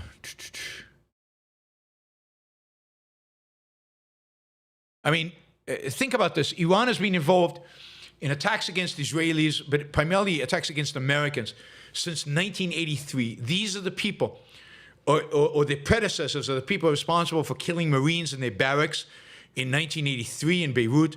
These are the people responsible for the bombing of the American embassy in Beirut in 1983, the kidnapping of the head of the CIA in 1983, his torture and murder, the kidnapping of many Americans in the Middle East, the destruction of the Cobalt Tower with hundreds of American soldiers there. That was in Saudi Arabia. This is a regime that has been funding Hamas, was in with Al-Qaeda, shielded Al-Qaeda operatives from the Americans after 9/11. This is the most aggressive, hostile regime to American interests, since the Soviet Union, this is the regime that took the American embassy in 1979 and held American staff there hostage for over a year. This is a regime that should have fallen a long, long time ago. This is a regime that has a fatwa against Salman Rushdie and many other critics of Islam. This is a regime focused on the mission of spreading jihad in the world, of establishing an Islamist empire in the world. This is a regime dedicated to destruction of the West and replacing it with an Islamist world. They should have been taken out long time ago. It's taken Israel to do it. This was America's job. It's been America's job since 1979. Iran has killed more Americans than Israelis. If Israel does it, so be it.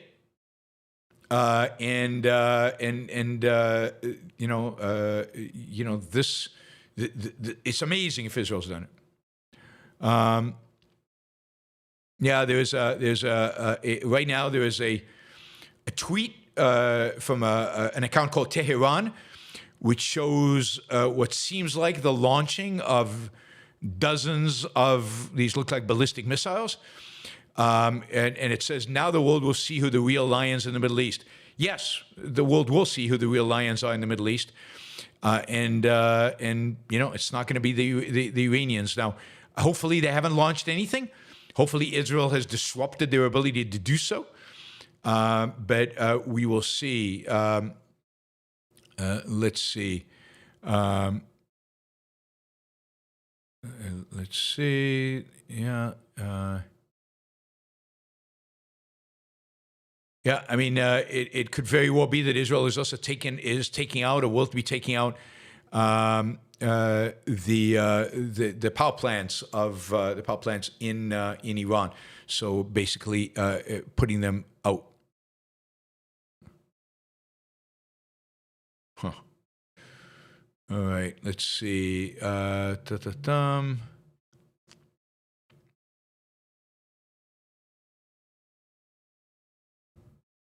Yeah, I mean, they're going on. The Jack Pozo is continuing. There's going to be hell to pay between President Trump and Bibi Netanyahu. If he did this in defiance of President of the United States, this is not what American people voted for in 2024. The reality is that if this is successful, if it is actually true, right, if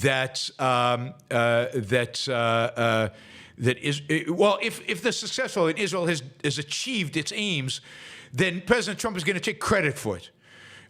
This is not going to be a fallout. Everybody loves a winner. There's not going to be a problem between Israel and the United States, to the extent that Israel is successful. Yeah.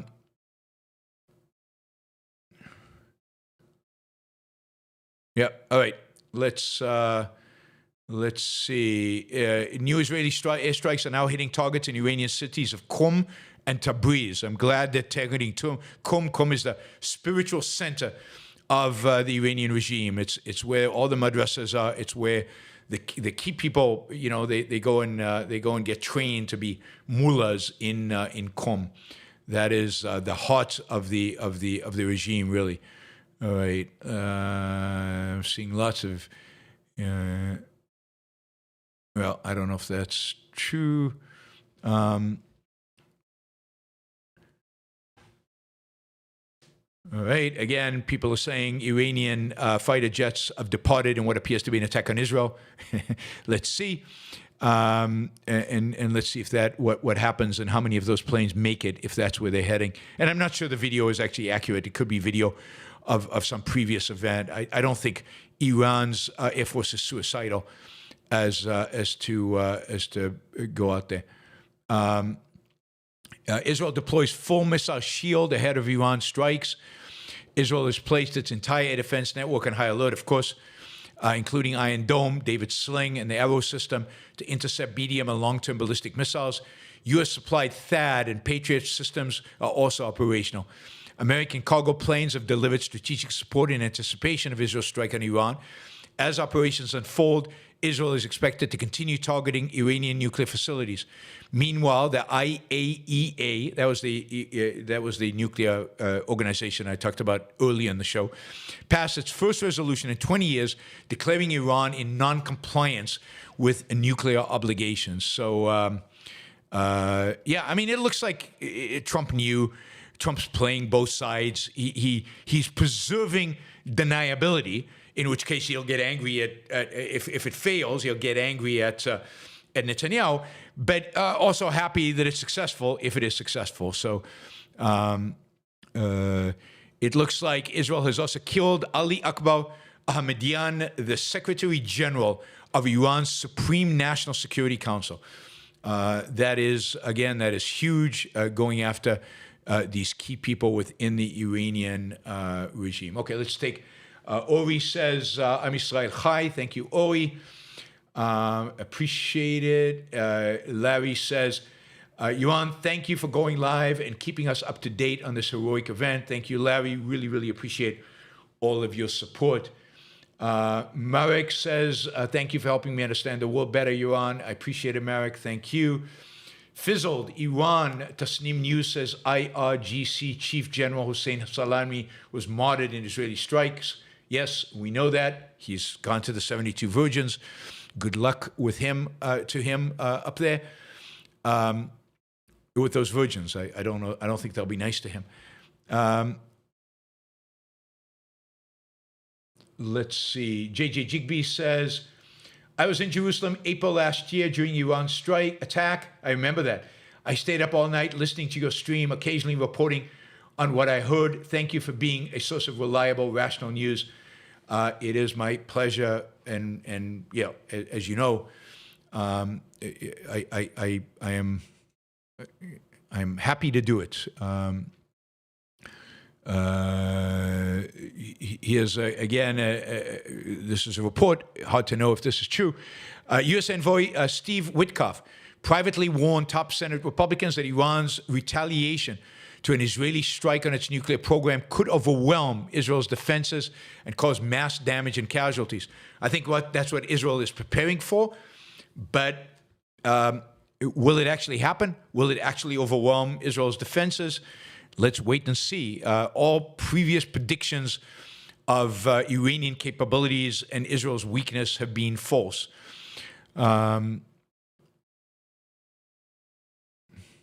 Here's Matt Walsh writing yesterday. This is Matt Walsh, right? Our favorite conservative. Iran does not pose any credible threat to the United States. We do not need to get involved in yet another war in the Middle East for reasons that have nothing to do with defending our own nation. Mike Cote replies to him saying, Iran has already killed thousands of Americans. Absolutely. It runs terror groups that have killed even more. It has seized U.S. naval vessels and kidnapped our diplomats. And it isn't trying to build ICBMs to hit Tel Aviv. That's right. You don't need intercontinental ballistic missiles to hit Tel Aviv. Those are targeted at the United States. In short, Iran is not only a potential threat, it's an actual one. Good for you. Good for you, for Mike, for setting Walsh straight. Not that it will make any difference. Stephen, thank you for the sticker. Aunt Sam, thank you. Antonio, thank you. Thank you guys for the support. If you value this kind of programming, if you value me going live, there are 320 people watching right now on YouTube. There are 1,056 people watching on X. If you're watching on X or on YouTube, please subscribe. If you're not a subscriber, please follow me on Twitter. Subscribe and follow, please. You'll get a lot of great content live as news happens, but also just commentary in between. And if you would like to support the Yaron Brook Show, you can do it on patreon.com. Just put Yaron Brook Show on Patreon. If you value this kind of programming, if you value my analysis and my keeping you up to date, then please, value for value, show your support to what I'm doing, and do a sticker, ask a question, or go to Patreon and become a monthly supporter of the show. For all of you, all the ones who did stickers, Apollo, thank you. I'm not going to get to all of you. Travis, thank you. Really, really appreciate the support. Thank you. Supkaski says, people won't appreciate this now, but history will look favorable on this day. I think so. I think some people are already appreciating it, but people are looking already favorably on it. Yes. Stringer Bell, thank you, $50. Really appreciate that. Thank you for the support. Really, it really is phenomenal that you guys are trading. Let's see. Mohammed Mehdi Tetranchi, president of the Islamic Azad University in Tehran, is reportedly also killed by tonight's Israeli strikes on Iran. I wonder what his relationship to the regime is, and I wonder whether he was a nuclear scientist as well. That information is not available to me right now. MAGA is flipping out. They're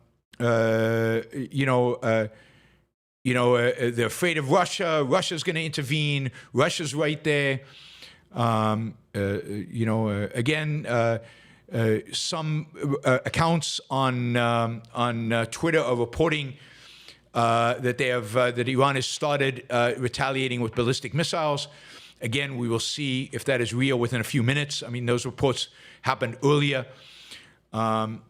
Here's Dave Smith. It's genuinely hard to imagine a worse decision than going to war with Iran. They pose absolutely no threat to us, and the war would be a substantially larger catastrophe than Iraq. None of that is true. If you wanted to destroy the U.S., another disastrous war in the Middle East would be the move. Israel is going to prove that this does not have to be a war like the Iraq War. These are complete. They're not only cowards. They have a complete lack of any understanding of the Middle East. I mean, with Dave, it comes from Scott Horton's complete BS perspective on the Middle East and views on the Middle East, all driven by fundamentally a hatred of Israel. And the United States, a hatred of basically Western free countries. Israel Air Force just launched missiles at Iran from Iraqi airspace. I don't think that makes any sense, so I don't know what that is. Again, fog of war. Remember, a lot of what we're going to hear now doesn't make any sense.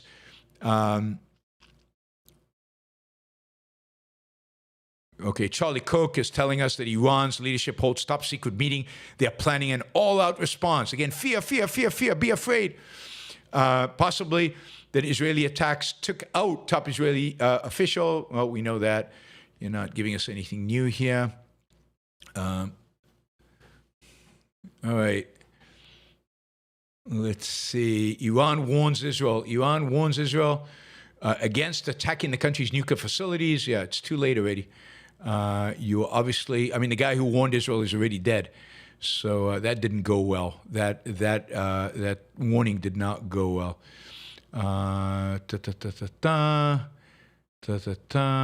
right. Okay. Let me check. Let's check Telegram and see if there's anything new on Telegram that we have not yet reported. Senior officials in Israel are saying we have only started. This is just a beginning. There's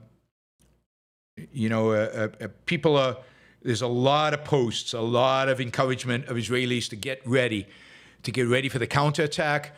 Israelis to get ready for going into shelters, to get ready for the possibility of missiles raining down and the possibilities of casualties.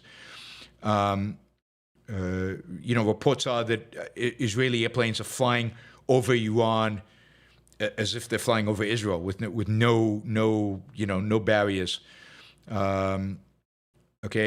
Two Iranian nuclear scientists are now reported dead, and that is from Iran. So that is confirmed by Iranian media. More explosions at the nuclear power facility or the nuclear development facility in Natanz. So that is ongoing and probably will be ongoing in terms of attacks on there. Okay, let's shift to a different channel. Let's see if they have more stuff. Let's see. Basically, they're repeating the same thing. They're showing pictures of the buildings in which the particular scientists were killed. So they're showing which, the apartment being taken out. Okay, according to the Iranians, the chief of the Iranian military, the one who we first announced, or the first announcement came in that he'd be killed, the Iranians are claiming he is alive and well, and in the operations room in whatever the headquarters of the Iranians. Again, fog of war. We don't know until it's absolutely confirmed. And if the Iranians say somebody's dead, then they're probably dead. I'm not sure if they say somebody's alive, then they're alive. But if they say they're dead, they're dead. But until we actually get confirmation from the Iranians, we don't know if anybody's actually been killed. According to, let's see, no, that's not what I was looking for. I was looking for something else.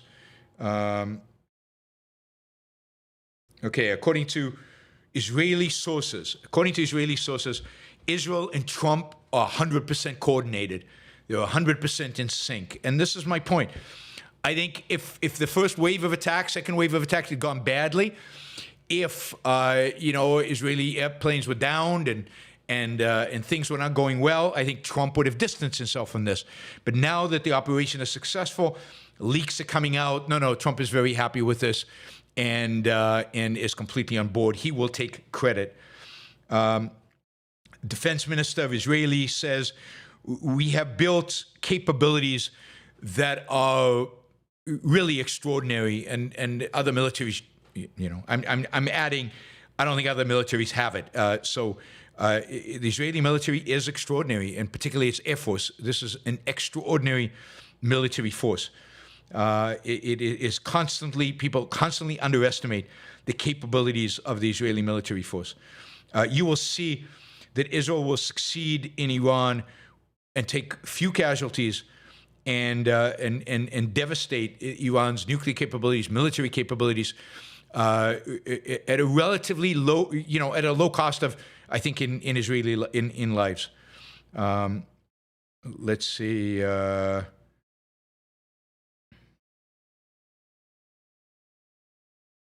right.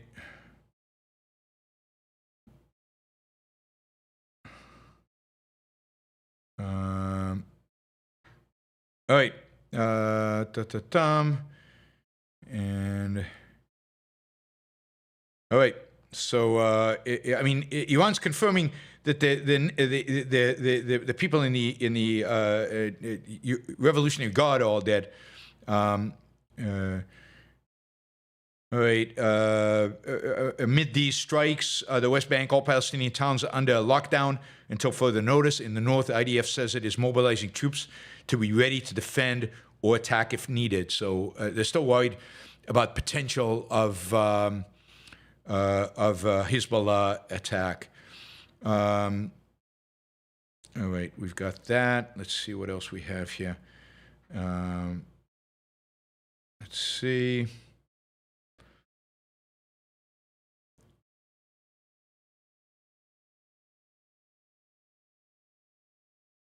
All right, this is, yep. All right, let's see, what do we have here? We have some questions.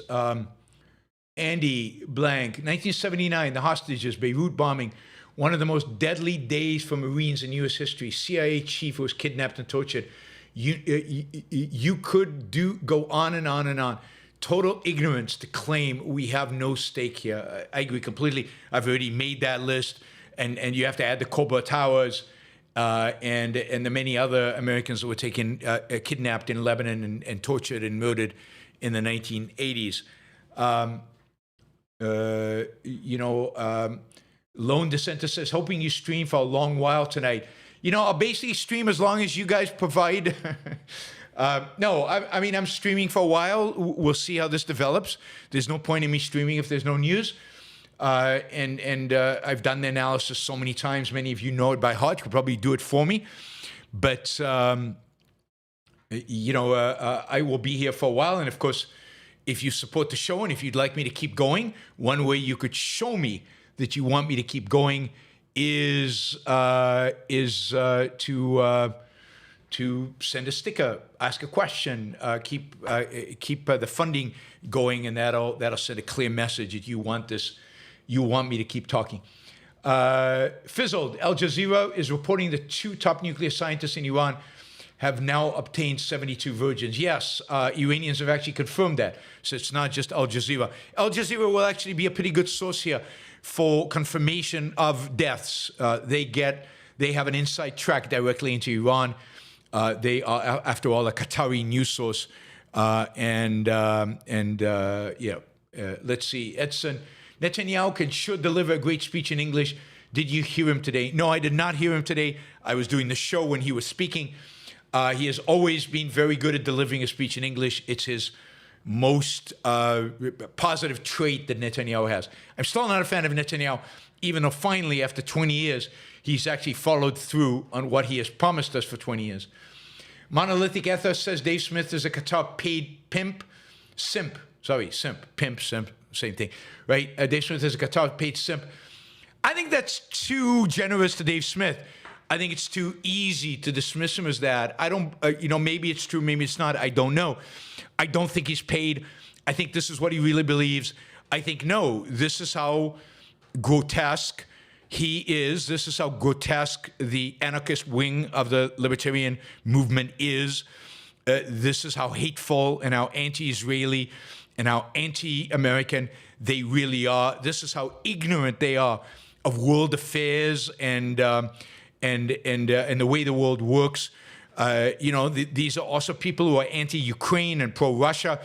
The anarcho-capitalist wing of the Libertarian Party or the Libertarian Movement, or whatever you want to call it, these ANCAPs, this is ideological. This is not about money they get from Qatar or something like that. This is not, they've suddenly become delusional. This has been their policy. It came out after 9/11 when they blamed America for 9/11. Blamed America, where the conspiracy theories that America blew up the towers, that's one craziness, but the others have said, no, Al-Qaeda did it, but it's our fault. We caused them to do it. We insulted them, and we deserved it. This is the Ron Paul wing that is hateful to anytime America defends itself. This is the Lew Rockwell that is just Lew Rockwell Institute, which is actually called the Mises Institute. The Lew Rockwell Institute that has published anti-Semitic screeds the last few days, just Holocaust denying, nutty stuff coming out of the Mises Institute or the Lew Rockwell Institute. They after 9/11, they called me a bloodthirsty, murderous maniac. I think that's almost a direct quote in their publications. These are, Dave Smith is just the latest incarnation of a movement within the Libertarian Party, within the Libertarian movement. So don't give him an off-ramp. Don't let him get off by saying, no, he's just being paid. No, this is what they believe. And it's not one guy. It's a whole set of people. It's a large group of people, and that have been doing this for decades now. Expressing basically a hatred of this country and of Israel, and basically through their opposition to anything Israel does, expressing support for monsters like Hamas. So, no, this is an actual phenomenon among libertarians. These people are bad people, and MAGA is right with them, certain aspects of MAGA, the Tucker Carlson, the Candace Owens, the Prozac or whatever his name is. This is a kind of a nationalist, it's really weird. These libertarian nationalists, they're anti-immigration. They're just horrific human beings with horrific views about the world. This is who they are. All right. The Israeli Air Force, this is from 5 minutes ago, the Israeli Air Force struck the Arak heavy water production plant. The heavy water facility in Arak province produces heavy water for nearby IR-40 reactor, which could produce between 10 kilograms to 12 kilograms of plutonium a year from its spent nuclear fuel. So Israel is is targeting the entire infrastructure of the Iranian nuclear program, right? The number of targets that Israel has hit tonight is truly astounding, and it's hard to believe that all of this is done from airplanes in the air. There's a limit to how many bombs these airplanes can carry, and there's a limit to how many airplanes can make it all the way to Iran.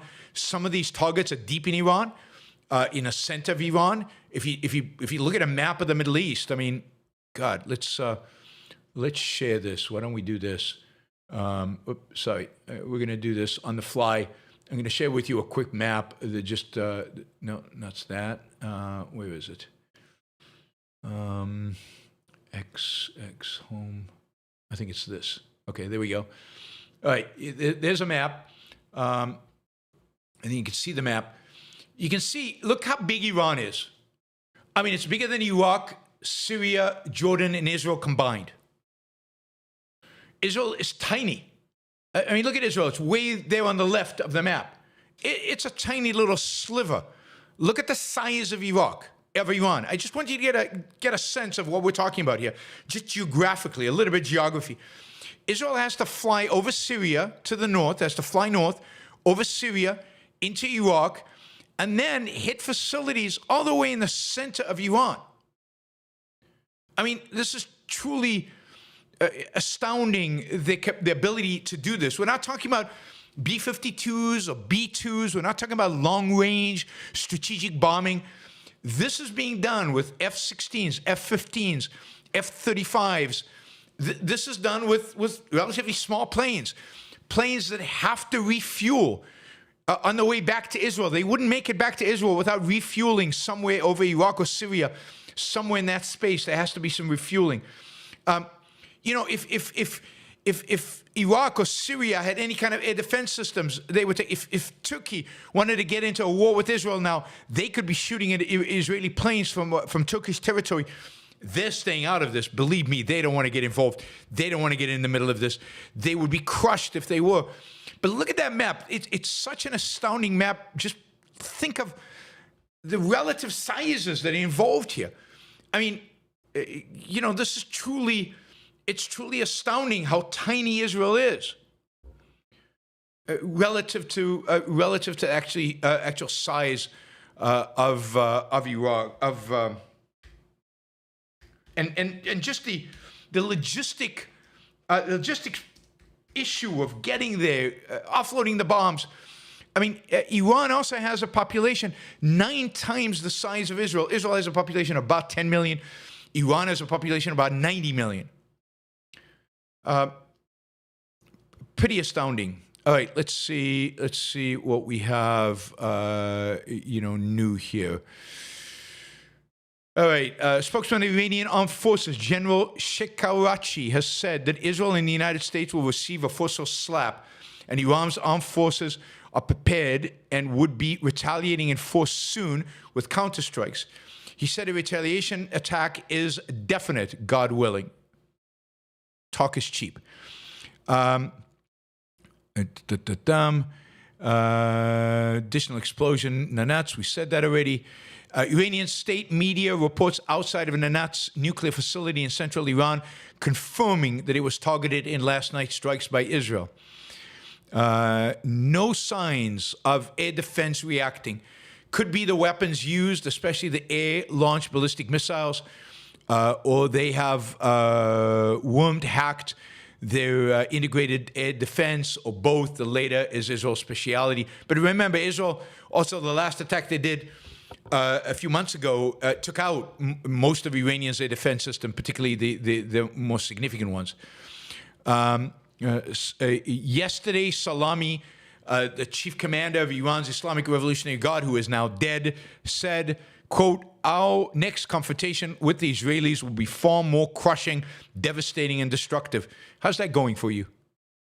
He's looking down with the virgins all around him. Let's see. An Iranian security source tells Reuters that Tehran plans a strong response in ongoing attack by Israel. An Israeli official told Fox News, "We are just getting started." Israeli media reports that another wave of strikes is currently underway against targets in Iran. And then, if reports are true, this appears to have been a near-perfect decapitation strike by Israel against Iran's armed forces and Islamic Revolutionary Guard. I don't think they know what what to do right now. I think that's why they haven't launched the ballistic missiles, because I don't think they know what to do. All right, let's see where we go. Supreme Leader Ali Khamenei is reportedly alive and well, and is being briefed. I don't think he's well, but he is alive, and is being briefed on last night's attack by Israel. So, yep, I think that's making him even more sick than he usually is. All right, where else are we?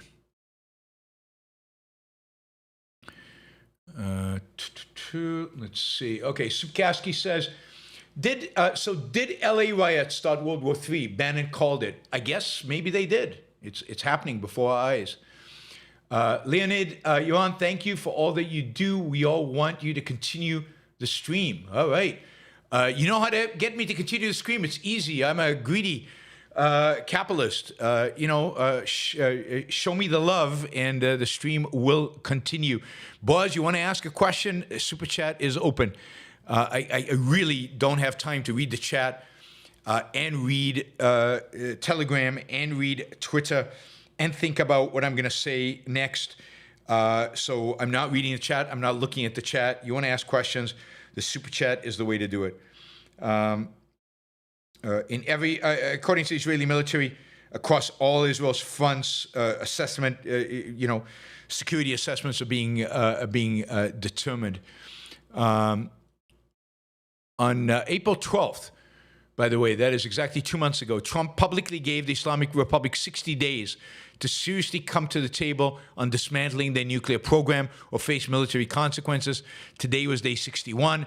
I will just say that is the way Trump is going to spin this, to the extent that this is a success.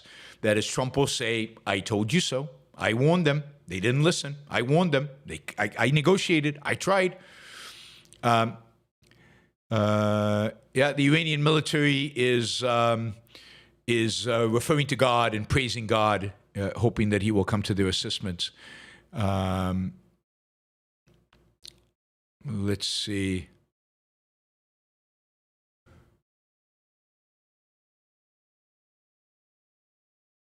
All right, here's Soab Amari, not a friend of mine, one of my enemies on the National Conservative Integralist site, but he is an Iranian who moved to the United States, converted to Catholicism, and become a pretty bad guy, dude. But here's my question to Iranian leaders tonight, he says, some of whom have been in charge of my native land since I was 3. If your defenses were and are as shitty as they've been revealed to be, why keep picking fights with the world's paramount power and its regional client? Good question. All right, police are closing off all roads near the Israeli embassy in Washington, D.C., and setting up a security perimeter. Okay, that seems to be wise. Hopefully there aren't any actual threats, and they're not basing this on actual intelligence, but it's good to be safe. I hope everybody there stays safe. But yes, Iran probably has agents in the United States, or certainly people that it can inspire. You can see that just in the fatwa of Salman Rushdie. And, Israeli embassies, consulates, missions all over the United States are now definitely should be on high alert, and security should be beefed up. Armin, thank you for the $100. Really, really appreciate it. I think Armin is from Iran originally, and so I hope if you have family there, they are safe, and I hope that this truly is the end of a regime that has victimized the Iranian people now for since 1979, so for 55 years. Let's see. No, it can be 55 years, 45 years. Esoteric Dichotomy, thank you for the support. Armin, $100. That is amazing. Thank you. Armin says, indeed, thank you, Yaron. Yes, I very much appreciate it. And I really do hope. I mean, I am, this because of how many shows I did on the Iranian Go Revolution and so on. I really do hope that the people in Iran, with the spirit of freedom, the spirit of liberty, who want to be free of this horrific theocratic regime, actually take to the streets now, use this opportunity, and overthrow this government. You know, they're going to be distracted now with having to deal with Israel. Maybe this is the time to overthrow these regime and replace them.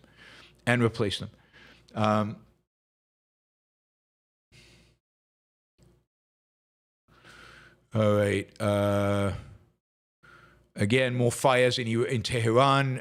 More stuff going up in flames in Tehran from the second round of a fire of.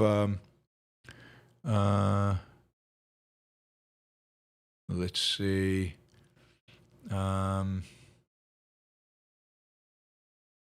right. Note the spin. 61 days after Trump's ultimatum.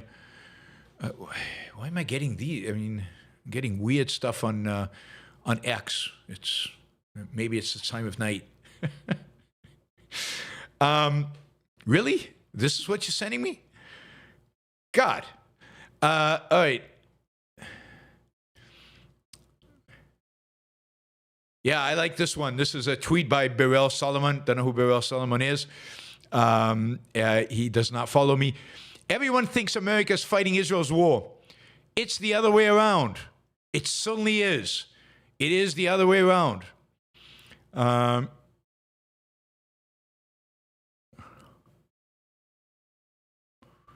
right.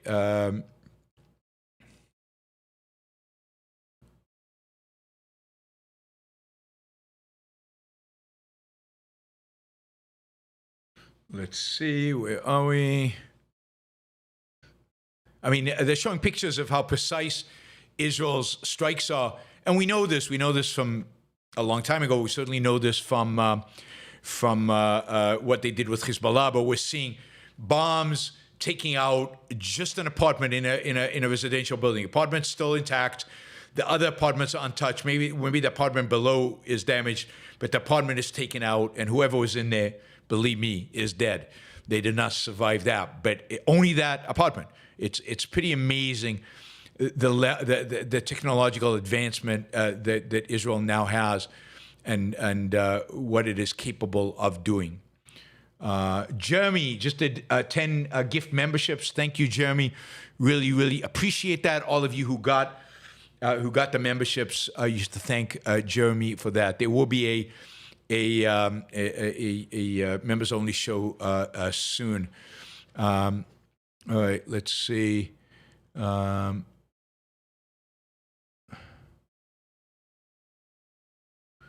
sure what that is. Again, there are all these accounts claiming that Iranian missiles are being launched against Israel. Not a single confirmation that has happened at all. Trump is convening an emergency cabinet meeting as Israel strikes Iran. President Trump reportedly holding a cabinet-level meeting at the White House tonight as Israeli strikes. White House officials and sources say this in-person meeting was pre-planned, not a last-minute scramble. There you go, more reason to believe they were completely in on it, and will focus on the U.S. response and real-time developments in Iran. Top officials are monitoring the situation closely following prior security concerns with online communications. Yeah, that's old news.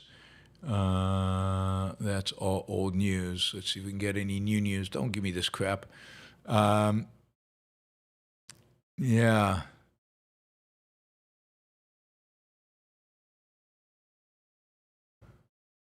That's stupid. I don't know who this guy is. Who is this guy? Yeah, U.S. Senator from Connecticut, Chris Murphy. Talk about stupid takes.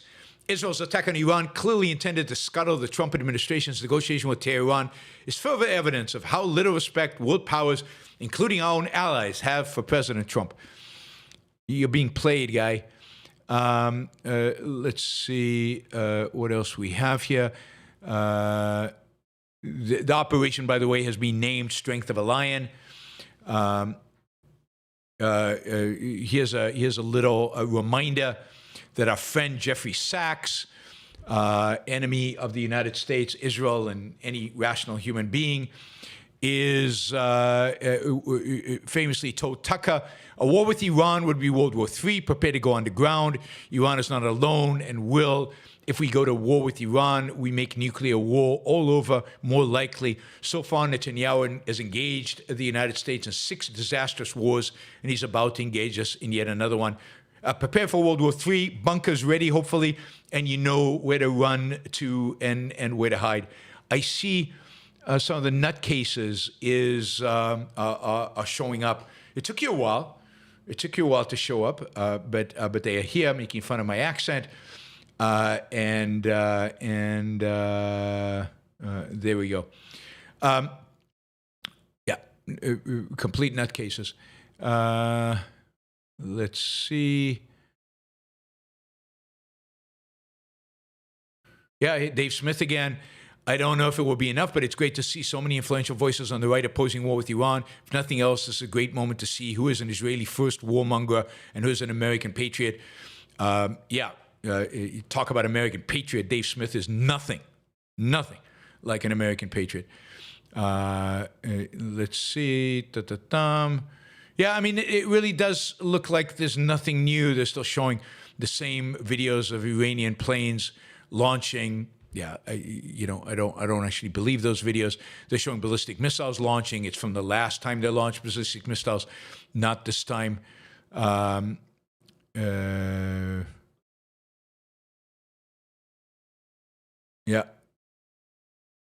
This is going to be interesting. I mean, Glenn Greenwald is getting in on the action. All the haters are there. They're all getting ready. All right. Let's check Telegram and see if there's anything kind of new to report. This is more internal for Israel. Nothing really new coming from the attacks on Iran.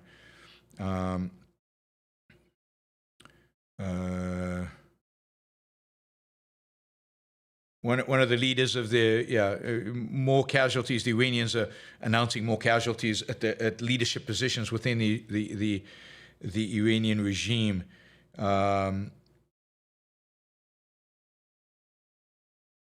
So it sounds like all these targeting of Iranian officials as a consequence of a breakthrough intelligence that the Israelis have accumulated over the last year. There was an entire unit dedicated to intelligence on Iran and preparing for this exact kind of attack. It has been I worked in Israeli military intelligence in a particular, not any. Well, Iran was part of our thing, but this is a long time ago. But I can imagine the kind of intensity that they devoted over the last year to getting every little piece of intelligence and where everybody lived, the exact address, all of that. So quite thorough and intense. Let's see. Again, Israeli media saying Trump and Israel are 100% in coordination. Yep.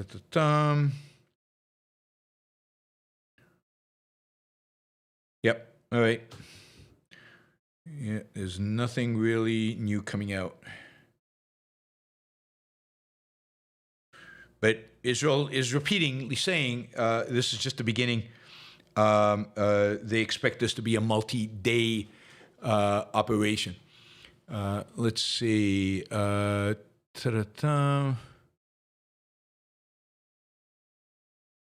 Yeah, right.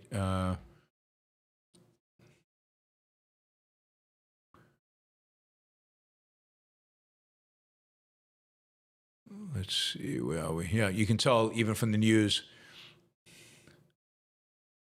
All right, what's his name? Cooper, the guy Cooper, the Nazi who Tucker interviewed and Joe Rogan interviewed.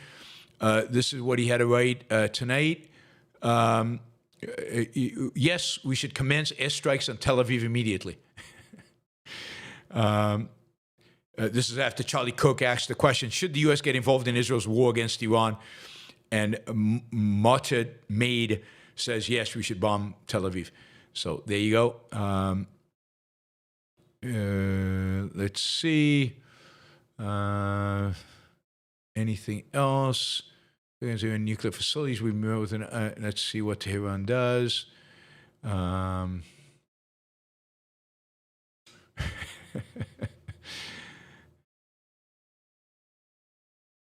Yeah, again, pictures of Iran launching missiles at Israel.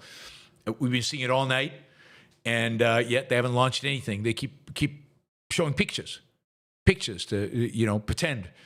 Nothing actually is happening. Nothing actually is happening.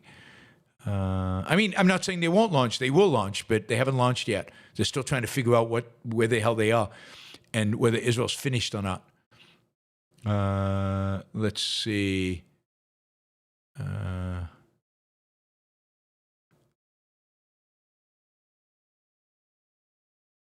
All right, pictures from Tehran showing just people out in the streets, debris in the streets, people on their phones, running around, kind of walking around, not knowing exactly what to do, fire in one of the buildings. I'm still not seeing any videos suggesting that Iranians out in the streets,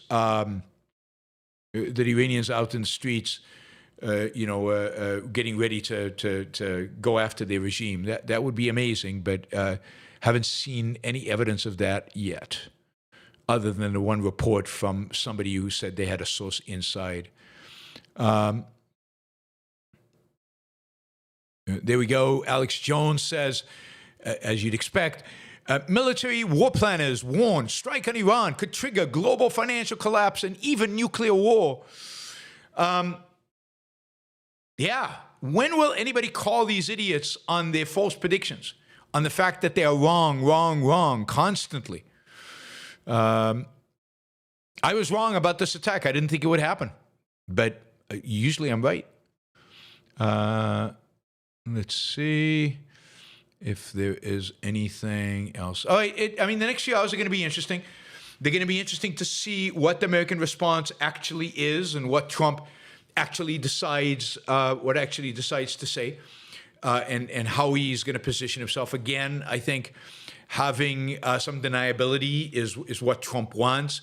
He does not want to position himself as fully supportive of what Israel has done and what Israel is doing. So some deniability, he's going to try to maintain some deniability.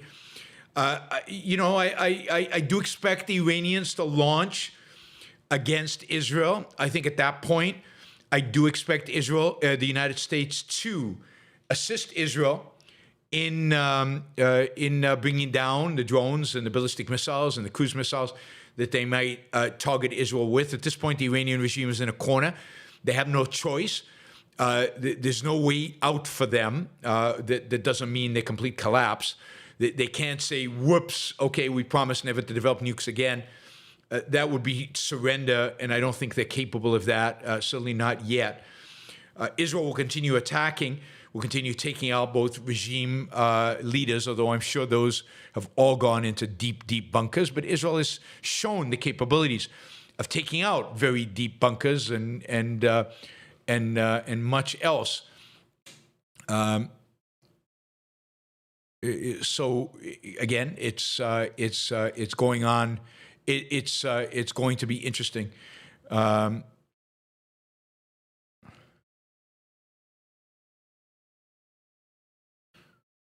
Yeah.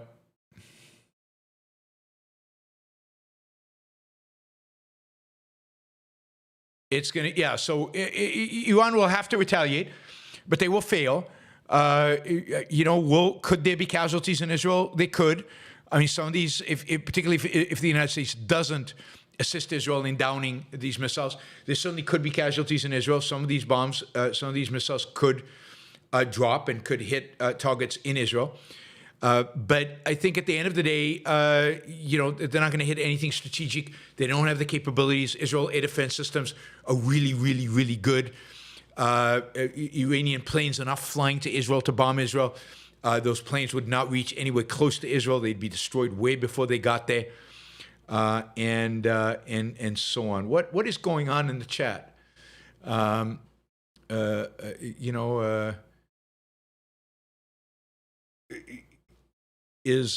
these people? Is there a bunch of people here who need to be blocked? Stupid people who are.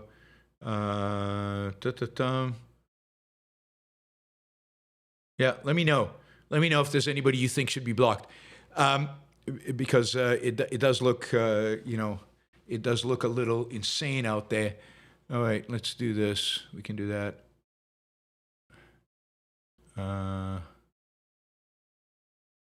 We can do that. Anybody else? One guy's gone. Anybody else? Let me know. Bob, yeah. Bob's always a troublemaker. Yeah, let's get rid of him. It's too distracting on a day like this. I don't usually block people, but although I sometimes do. But today it's too distracting. So gone you are. All right. Mr. Something? Mr. Something?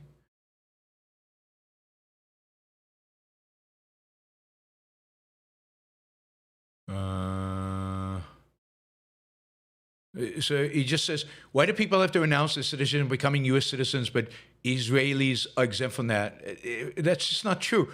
I know lots of people who have dual citizenship in America, have European passports, Canadian passports, other passports. It just isn't the case that the Israelis are the only people. South Americans, lots of South Americans with Israeli passports and American passports and South American passports. It's just, misinformation. But obviously with an agenda here. So, all right, he's gone. All right, I blocked a few people. Hopefully that is better.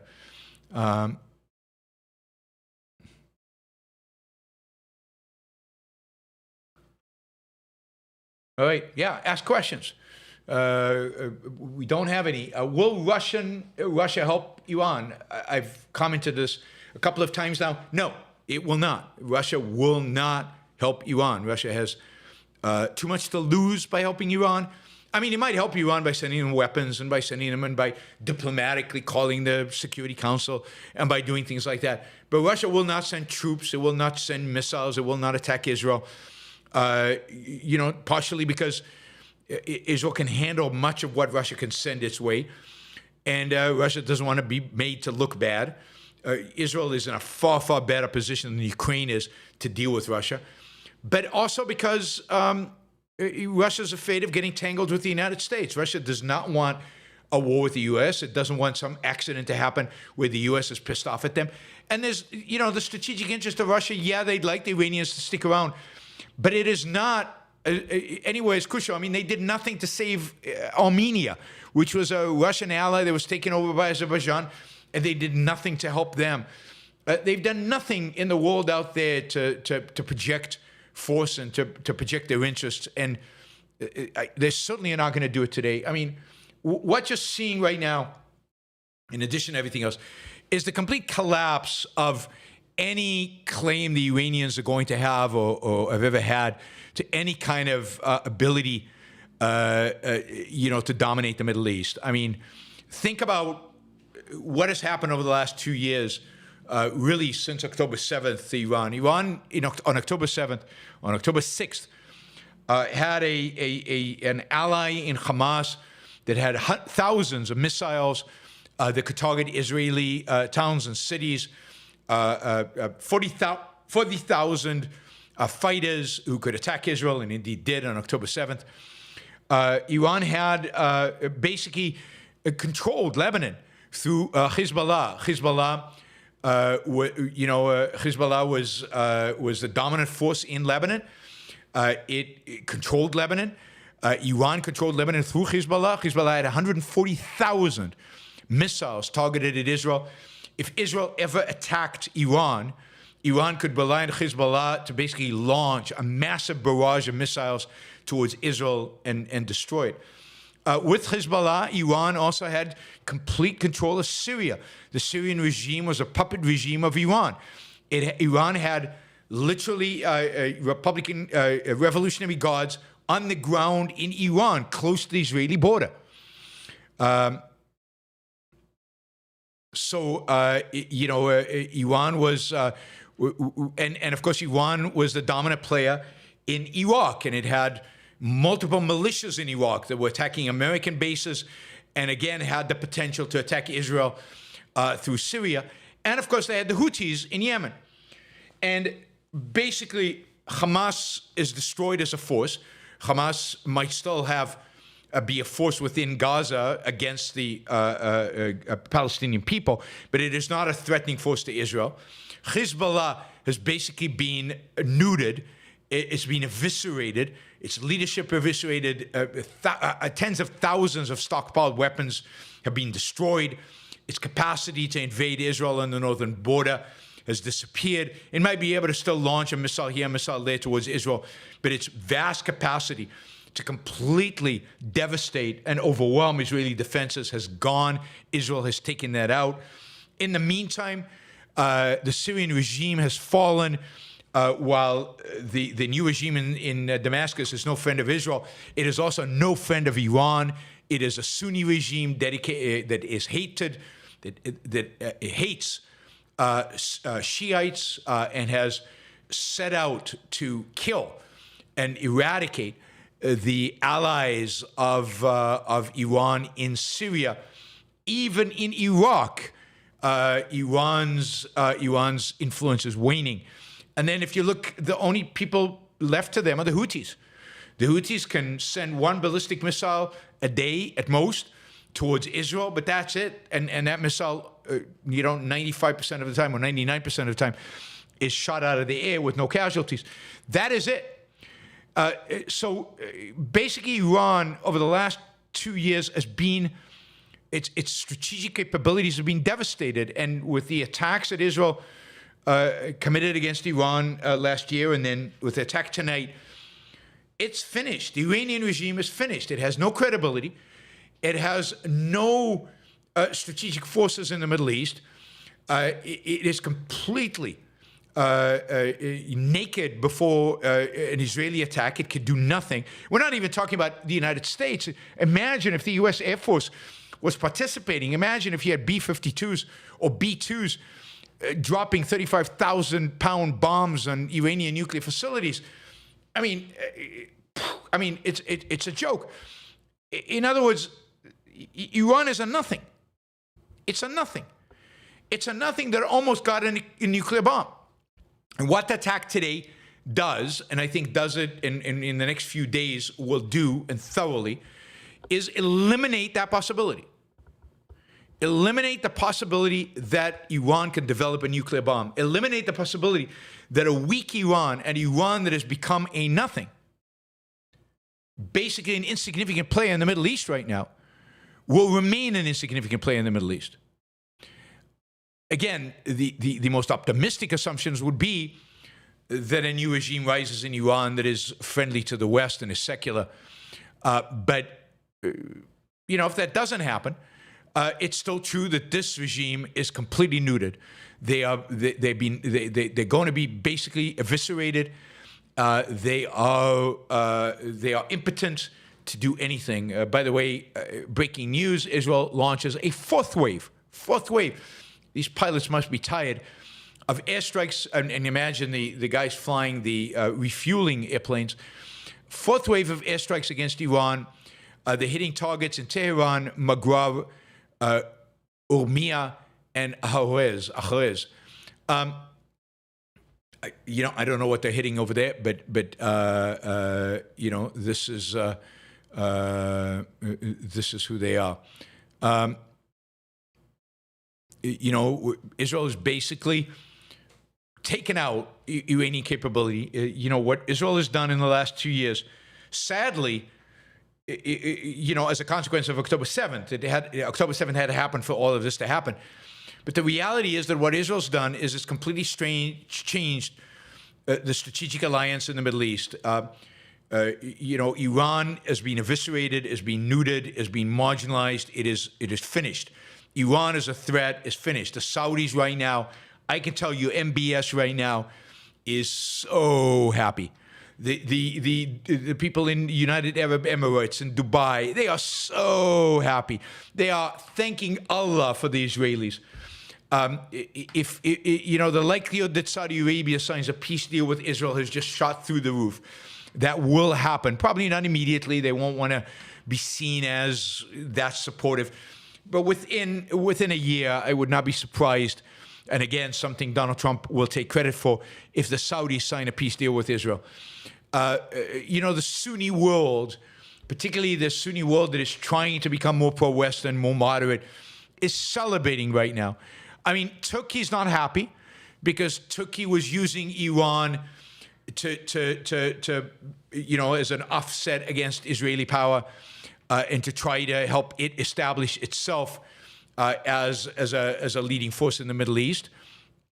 But Turkey, but Turkey will suck it up. There's nothing Turkey can do about it. But this changes it, and it gives Israel, a real opportunity for peace here.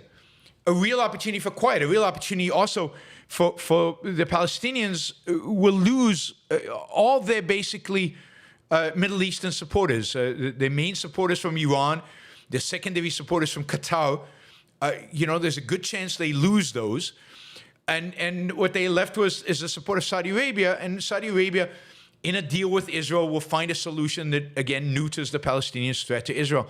So at least in the short to medium run, what happened tonight and what I expect to happen in the next few nights is going to make Israel, light years safer than it was just a couple of years ago. And the Middle East is going to become a much better, friendlier, safer, quieter, more peaceful place. This is, by the way, what peace through strength actually means. We're now seeing plumes of smoke out of Tehran, new hits by the Israeli Air Force in Tehran.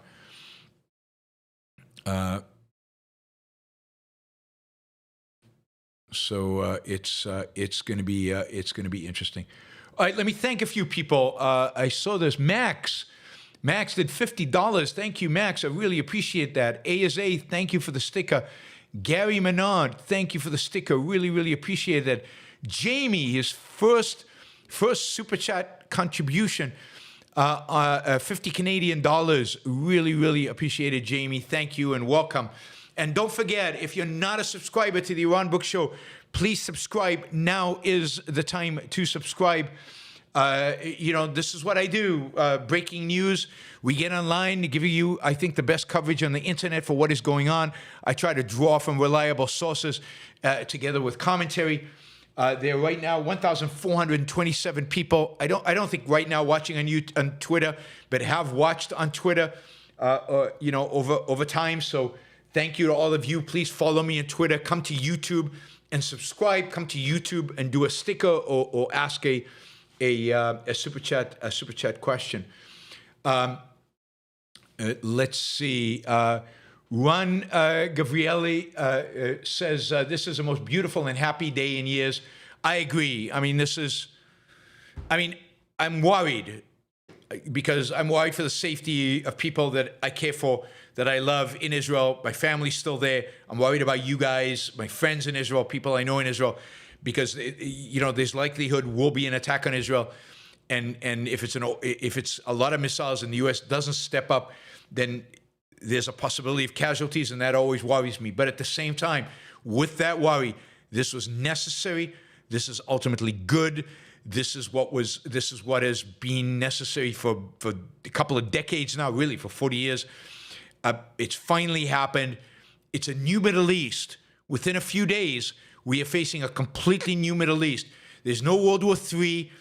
I hope that all of you call out the false predictions of MAGA and the libertarian wackos. I hope you actually go out there and make fun of them when this is not turned into World War III.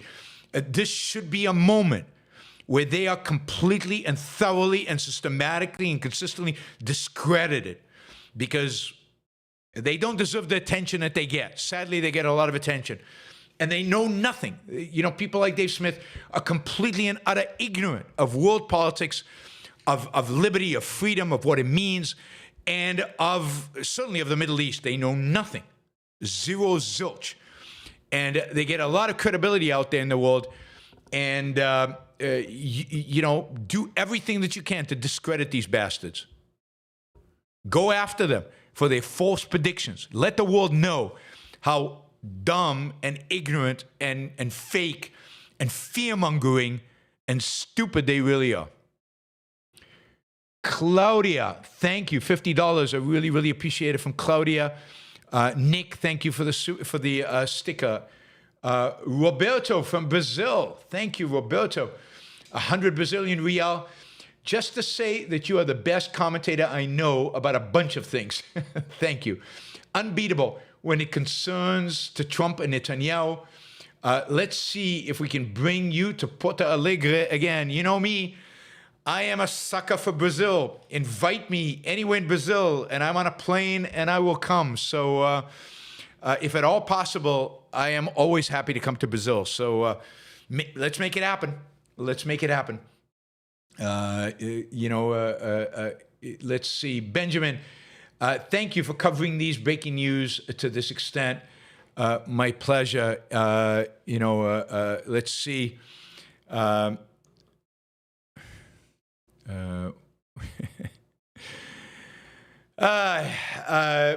Somebody commenting on Marta Maid's comment about, yes, we should commence airstrikes on Tel Aviv immediately. Somebody writes, or Jeff Bleha writes, remember how we were asked to believe this guy was the greatest popular historian in America only recently? Tucker agrees with him about bombing Tel Aviv. So, I'm not sure why anybody is surprised by this. That was really ridiculous. Okay, let's see. I'm just seeing other news that is super ridiculous.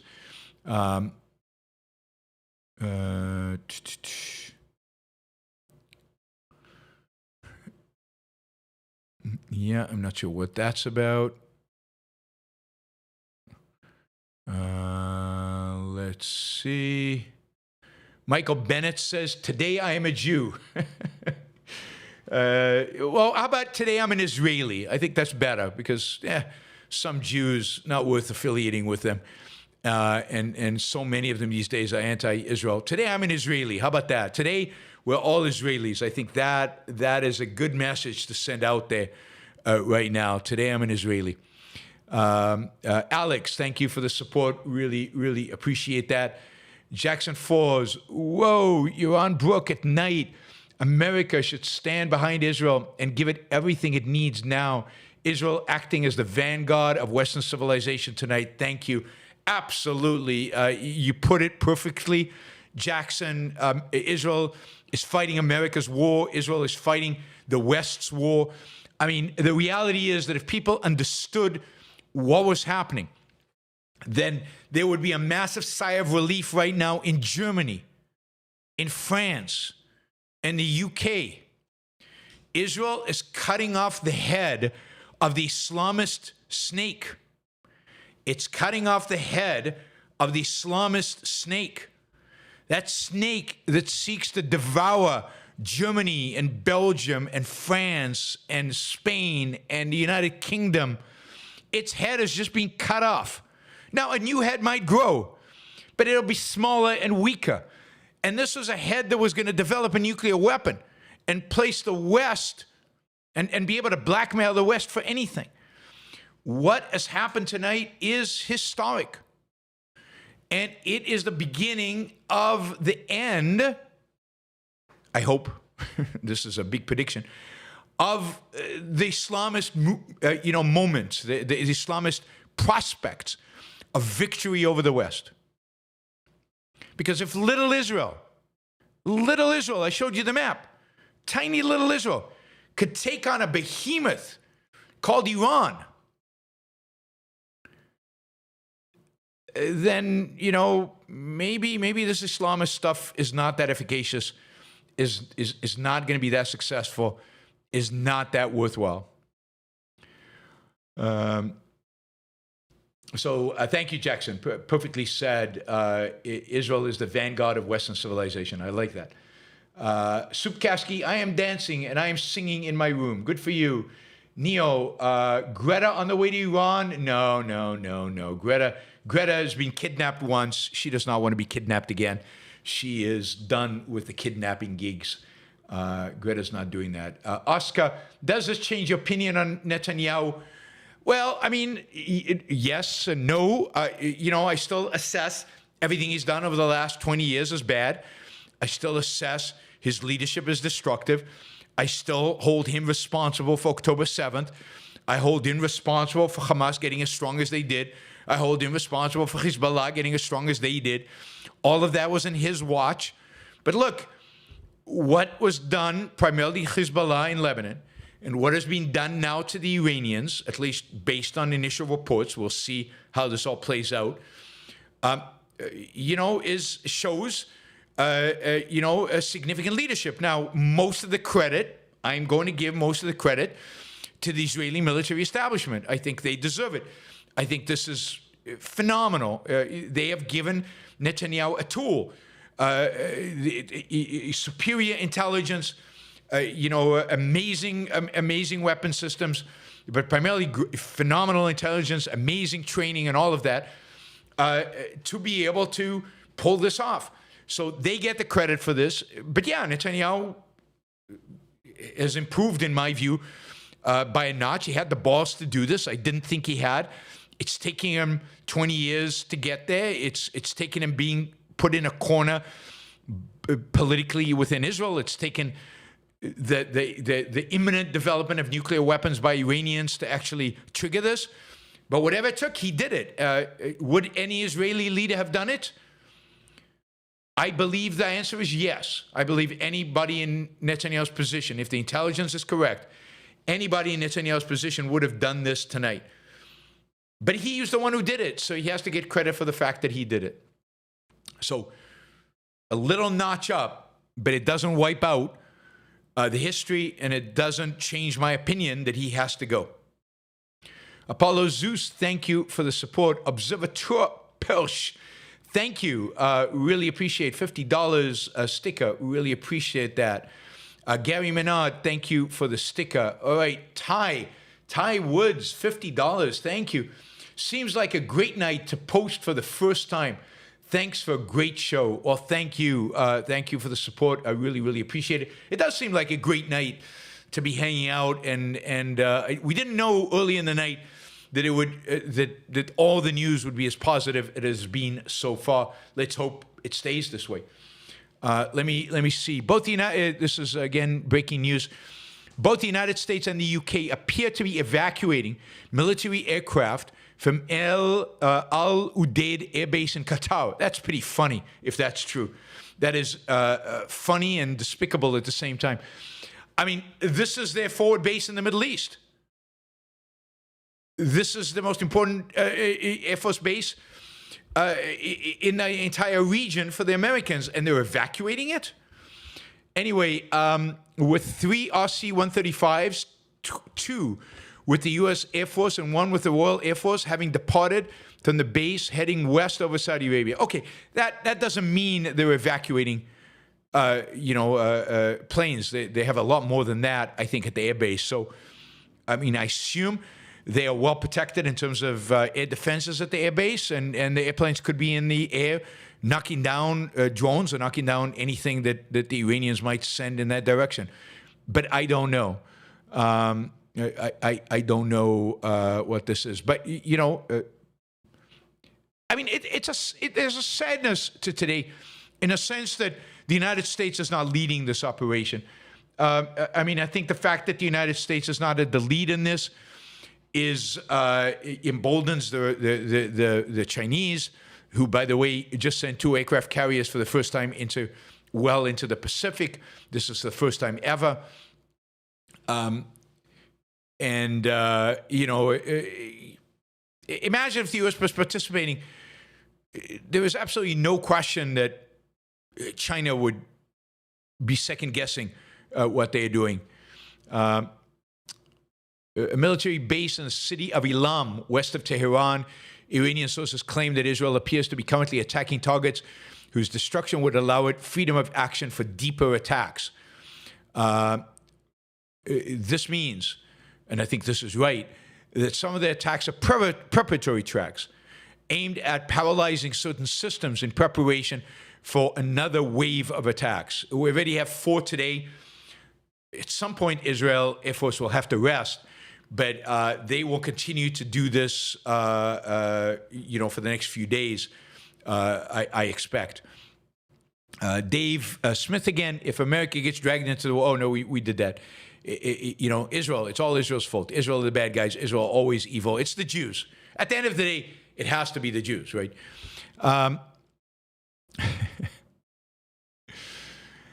Here's Richard Hanania. He's always funny. Imagine being Tucker Carlson. You can fantasize about Iran drowning America and Israel in a sea of fire so you can be proved right. Iranians themselves are over it, but you never lose faith. Yep. It sucks being on the losing side. Somebody is saying this is kind of funny as well. Somebody's saying Iran is about to find out why Palantir, the high-tech firm, trades at 300 times multiple. That's why it's so valuable, because they're going to start witnessing the effects of Palantir on themselves. Who knows, if Palantir has helped Israel in any kind of way. Fizzled, some drinks on me. Thank you, Fizzled. I will take you up on that. Rajiv, it is absolutely stunning the positivity I get from your talks and your incredible self-assertive personality. Thank you. I appreciate that, and I'm happy to be projecting positivity into all of your lives. I hope that's the effect I have. Ian, how embarrassing it will be for Trump when they have nobody to negotiate with in Iran for a nuclear deal. Don't worry, Trump is going to take credit for this if this turns out to be a success. There's no question in my mind about that. Eric says, Yaron, I wish you were wrong more often. Me too. This is the kind of wrong I like being. I like being this kind of wrong. Let's see what else is going on here. That is irrelevant. That is not relevant.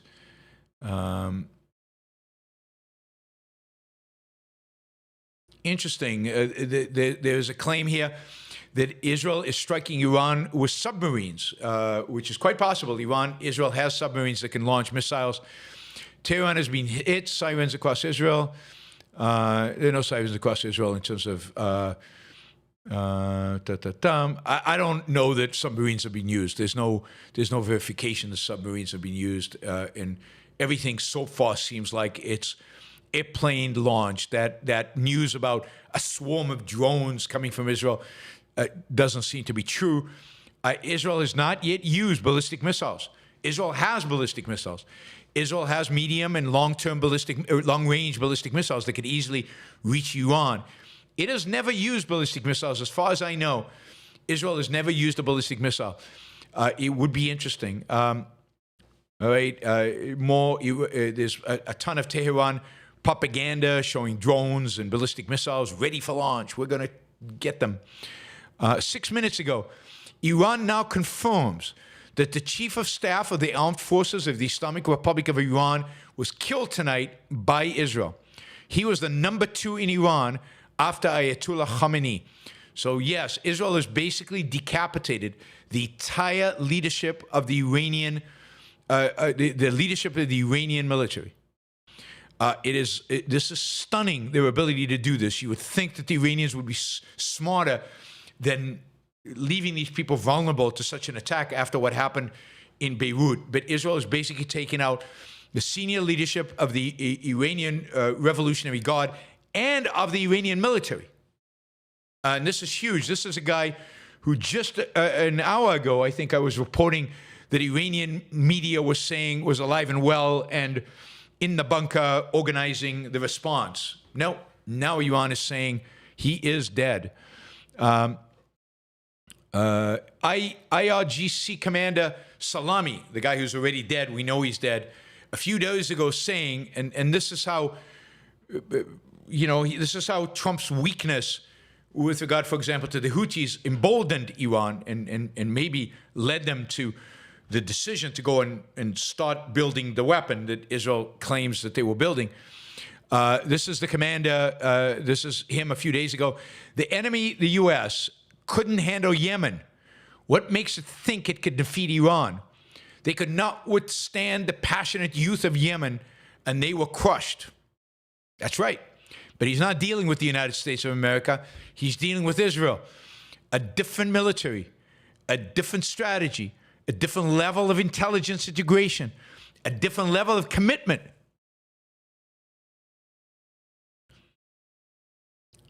According to, again, a source, Israeli Air Force has so far carried out 5 waves of strikes against targets inside Iran, with hundreds of strikes having been conducted against Iranian nuclear sites, military sites, and top military and nuclear officials. By the way, I'll give a shout out to OSINT Defender, all one word, OSINT Defender. He's been great. He's been really good on Israel, on Gaza, on Hezbollah, and on and now on Iran. The stuff he actually tweets is credible, and it's he does it. He gets breaking news. I mean, he really is on top of everything, and he is a source I rely on for a lot of it. I think he's. It's not clear to me if the Telegram channels I'm following are following him, or if he is following them, but they often are parallel in terms of the reporting that they do. All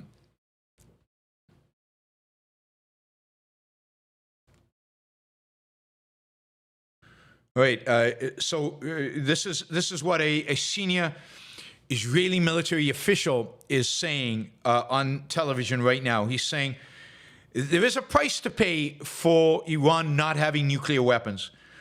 And the Israeli public has to be ready in the next few days for a real struggle, a complex struggle. This is not going to be attacks from Gaza or from Lebanon. We're going to see very heavy missiles loaded with explosives, big stuff that can cause a lot of damage. You need to really be in an air raid shelter. You need to be in a protected area, in a protected zone. And you need to stay there until you are told that it is clear and safe to evacuate. So the Israeli military, and I think Israeli politicians are preparing Israel for a major strike by the Iranians, and a strike with big missiles, with major ballistic missiles. I think this is the going for the worst case scenario, which makes sense politically. Netanyahu said our first strike was incredibly successful, and we are going to achieve many, many more successes in the days to come. Let's see.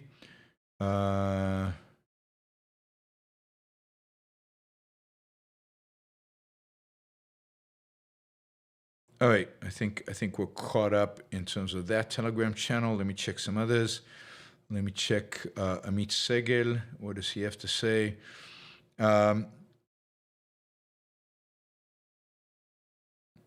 Okay. Da-da-dum.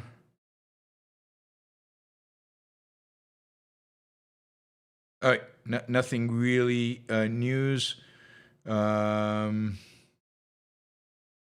Israel seems to be releasing a lot of the intel to show that they were really on the verge of building a nuke. Khamenei, the supreme leader, has said that the Zionist regime is going to be punished severely. Netanyahu is saying to the Israeli public, wars are not cheap, are not free. This is going to take a while, and you're going to have to get used to, being in air raid shelters for a while. So again, Israel preparing for an attack from the Iranians and preparing the public for real consequences. Iran is now, state television has confirmed that the country's airspace will remain closed for an undetermined period. The Iranian Air Force is currently conducting emergency combat air patrol operations across key sectors. Yeah, right. According to Iranian security sources, a retaliatory response is expected to begin within hours and will be harsh and decisive. Israeli forces carried out a daring overnight raid in Syria tonight as well, so special forces, capturing multiple Hamas terrorists near Beit Jin, which is in Syria. The terrorists were plotting attacks against Israeli civilians and IDF forces. They've been transferred to Israel for interrogation. Weapons were also seized. So Israel fighting this war on multiple fronts. And while the Air Force and the Mossad, and I wouldn't be surprised if some special forces are involved in dealing with Iran. Other special forces are in Syria. Others are probably in Lebanon. Others in Gaza. Israel is handling a multi-front war really amazingly well, much better than anybody would have expected. And again, I think I told you yesterday, or I told you this morning, I can't remember which show it was, I told you, don't underestimate Israel's capabilities. We have seen capabilities we did not imagine and competence at levels we did not imagine. Iran seems to be flooding Twitter with pictures of their mighty military right now. Let's see what else. 5 waves. We talked about that. We confirmed that.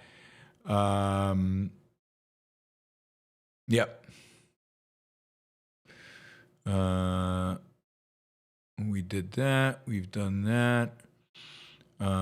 Speaker of the House Johnson has come out in support of Israel. And again, checkpoints all around the Israeli embassy in Washington, D.C. So beware of traffic in D.C. if you live in downtown D.C.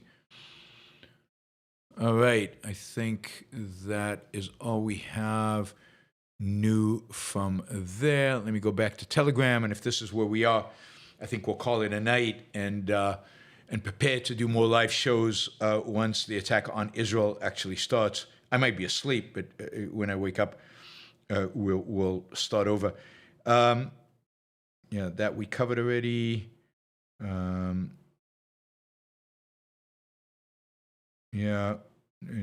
mean, you can see pictures from Iran, daylight, and Israel is still attacking. It's still attacking even after the sun is up and it's daytime. All right. Let's see. Dan Norton, thank you for the commentary. Bravo, Israel. Thanks, Dan. Joshua Rizzo, would you consider yourself American or Israeli? I'm American. I don't consider myself Israeli. On nights like tonight, you'd like to think of that, but no, I'm an American. I chose to be an American as compared to many of you who just accidentally were American. I actually chose to be an American, became an American, and I'm a proud American. Not because of our politics, but because of the fundamental essence of America is ideas, counter to what our vice president claims. Fizzled, how soon do you think Tucker Carlson will want to interview Ali Khamenei? He might have to go and seek the virgins to find Ali Khamenei. I don't know how long Ali Khamenei has in this world, but I don't know. I mean, my guess is he would be eager as soon as the bombs drop, because I'm convinced that Tucker Carlson is an absolute unmitigated coward. And he certainly he wouldn't risk his life for an interview like that. But yeah, he'll suck up to the Iranians as soon as he can. While the Trump administration, this is from Gary, while the Trump administration sends the Marines in for a riot, Israel saves the world from the first nuclear-powered Islamo-fascist state. Yes, it does. And yes, the irony is there. Trump is fighting Americans. Israel is fighting the enemy. And it's sad and pathetic that is happening. Jacob, who is supporting Israel logistically and how? Plane refuels. How are Israeli planes loading and refueling so quickly? Impressive logistic feat. Israel has refuelers. Israel has planes that serve as refuelers. They can do it. Whether they can handle this kind of volume, I don't know. Whether America is helping with refueling Israeli jets, probably, but I don't know. And the United States claims to be not involved at all. So maybe they're not. Maybe Israel is just handling this itself. In terms of reloading and loading, it's a very, very impressive operation. I don't think you realize how impressive. Remember, Israel's a tiny country. It's got a big Air Force for a tiny country, but it's a small Air Force, as let's say compared to the U.S. Air Force or Chinese Air Force or the Russian Air Force, just in terms of numbers.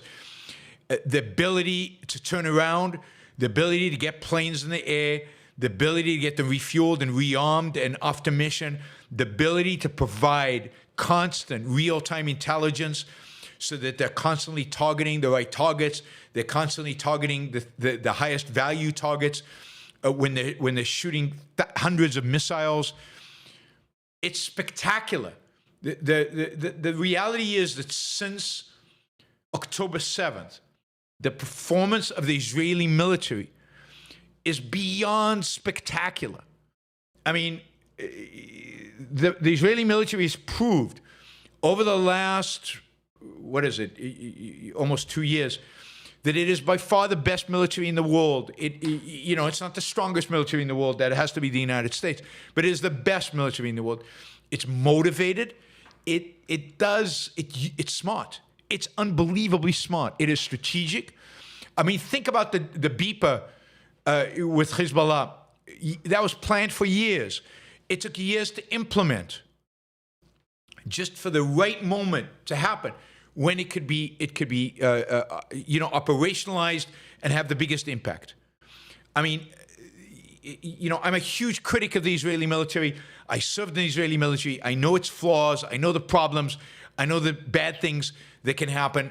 But in comparison to how U.S. executed in Afghanistan or in Iraq, it's just, Israel's just a step above. Sorry, but it really is. Again, doesn't have the capabilities, doesn't have the size, doesn't have the horsepower. But in terms of the capability of the per unit, per tank, per airplane, per soldier, there's no better army in the world, and primarily because it's the smartest army in the world. It's smart, it's intelligent, it's strategic. And the U.S., sadly, is not strategic and is not proven to be really smart. And that's sad because, as I said, I'm an American, and I would like us to learn from the Israeli military. We need to learn from the Israeli military. Remember, all the experts have told us, going to Gaza is suicide. They will never be able to take out Hezbollah. Hezbollah will overwhelm them, and thousands of Israelis will die on the northern front. And Gaza, they can't handle urban warfare. They will be eviscerated in Gaza. And then they were told, oh, don't attack Iran. Iran will crush you. So much for the crushing. I mean, this was months ago, and now again, they can't take out the Iranian nuclear facilities. They're too deep in the ground. They can't touch it. They can't take them out. They can't fight Iran. Iran is too powerful, too strong. BS. BS, as it turns out. They hit way above their weight. Absolutely, observateur push. So, I mean, the logistics, amazing. Again, that's a feat of intelligence. Justin, does it change your view of Bibi? He showed courage. I did mention it. Somebody asked me before about this, but the show has been going on for a while now.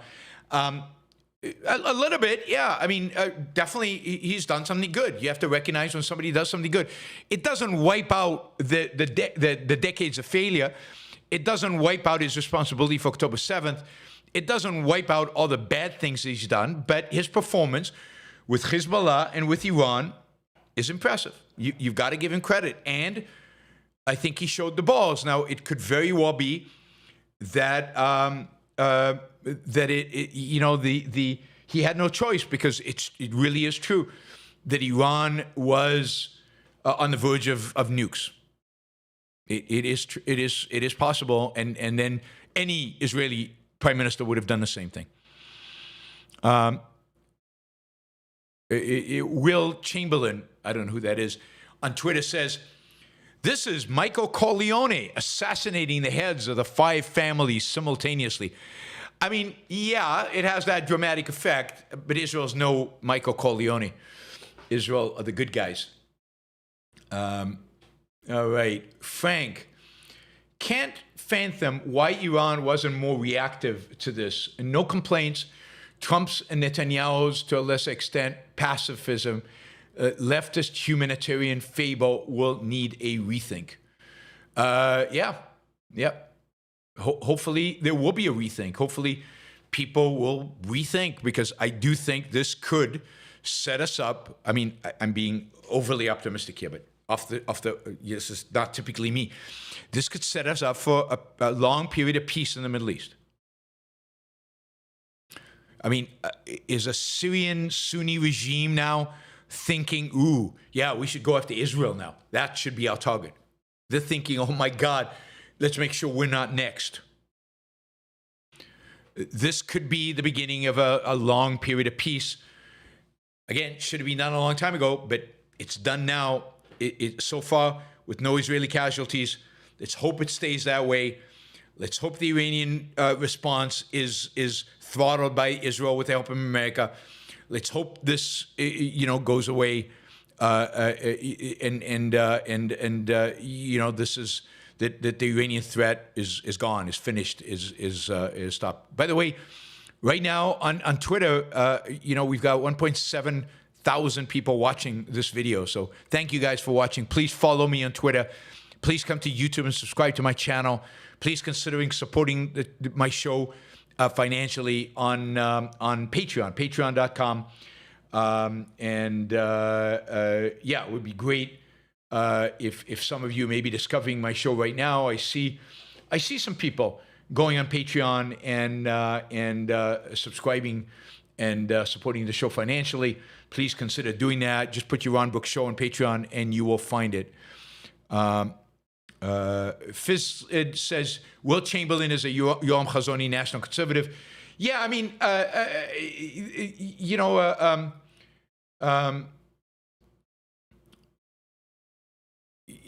the national conservatives, Yoram Chazoni, I'm sure, is celebrating right now. I mean, this is one thing we agree on. Israel should defend itself. It's on some things I'm going to agree with the national conservatives, but fundamentally we are enemies, and we will return to being enemies once this is over. Ascent Defender says, I wonder if the nuclear talks on Sunday will still be going to happen. What nuclear talks? What nuclear? With whom are you going to be talking? No, they're not going to happen. Those were canceled,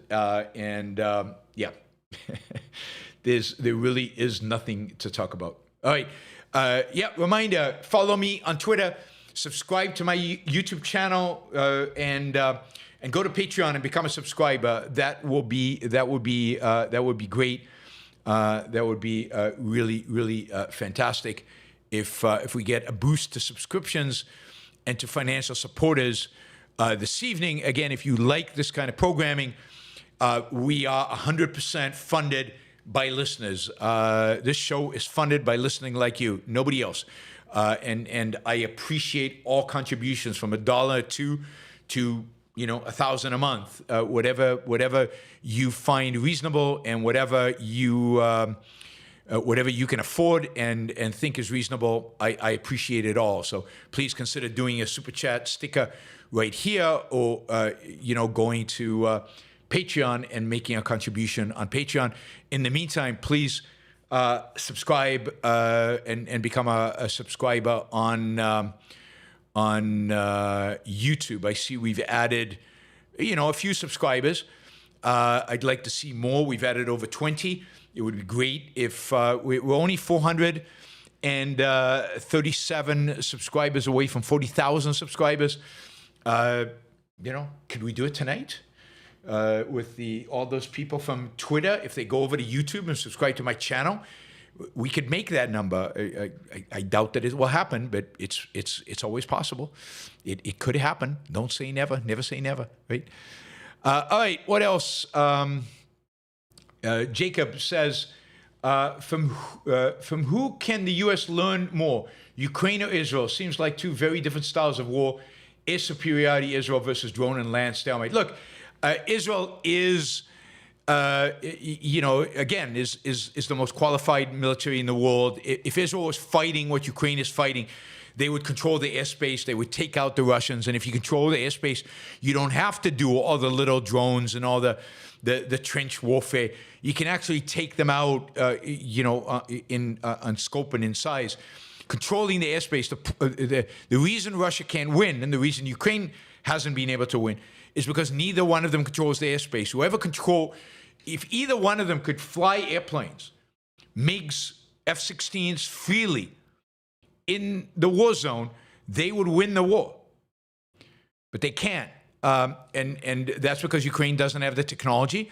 The U.S. hasn't given them the technology. Israel hasn't given the technology to dominate the airspace over Russia. Israel has that technology.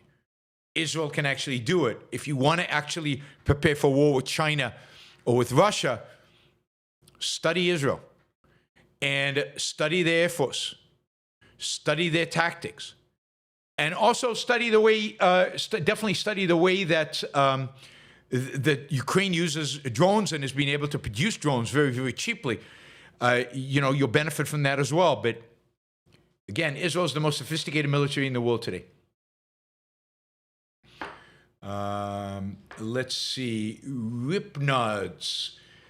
Can't watch bedtime. Trump coward. United States coward. Thanks. Watch tomorrow at 2.1 speed. Whoa, 2.1 speed. I'll be very, very, very, very fast. All right. I think my voice is going to go here soon. And I have a feeling this is not the last live, war zone reporting I'm going to have to do. There's probably going to be more tomorrow. I have to save this voice. Thank you, guys. I see, a couple of you have gone to Patreon and actually become subscribers. I really, really appreciate that. By the way, a $10 subscription on Patreon, you can get the podcast of my shows without any ads. So one of the perks of $10 is getting an ad-free stream of the podcast. So please consider going and becoming a supporter on Patreon. Let's do one last quick look at if there's anything new happening that I've missed. Michael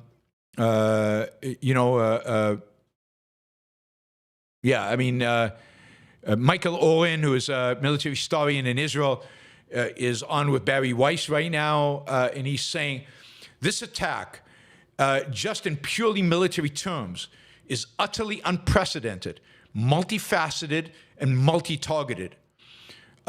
They've taken out 4 leaders of the Iranian regime, and plus a couple of nuclear scientists.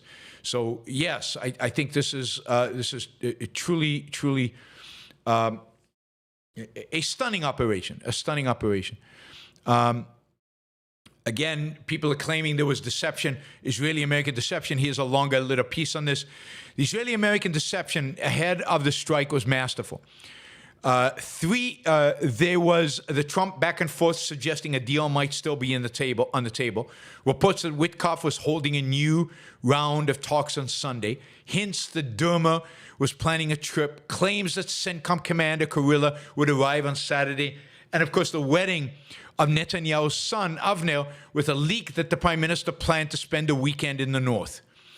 It brings to mind 2007 when the IDF chief, Gabi Ashkenazi, attended a wedding just hours before Israel bombed Syria's nuclear reactor. A carefully staged signal that all was normal. The lesson: In moments like these, we see only the tiniest sliver of what is really happening. Like a submarine, the Justice periscope breaking the surface, we caught a glimpse, nothing more. Yeah, I mean, this is a masterful operation of deception, choreographed without any question by Israel, and allowing the United States and allowing Trump to have plausible deniability, allowing them to sit back and if this turned out to be a catastrophe, Trump could have said, yeah, I didn't know anything about it. I was not supportive of it. I tried to talk him out of it. I tried to convince him not to do it. Gail, thank you for the $50. Really, really, really appreciate that. Cook, thank you. Justin, his 5th super chat ever. Thank you. I appreciate that. All of you guys have been terrific tonight. Really, really, really appreciate the support. You guys have been great. Again, let me quickly check here to see. Yeah, Jackson Hinkle, the pro-Iranian, pro-Houthi, anti-Semitic nutcase, is bemoaning Israel's attack. Good. I hope he doesn't sleep tonight. Let's see. Israel is putting out videos about the Iranian capabilities and the Iranians' project to build the bombs. So they are doing their PR work. They've already prepared the videos in advance. And let's see, anything else on what's actually going on out there? I will...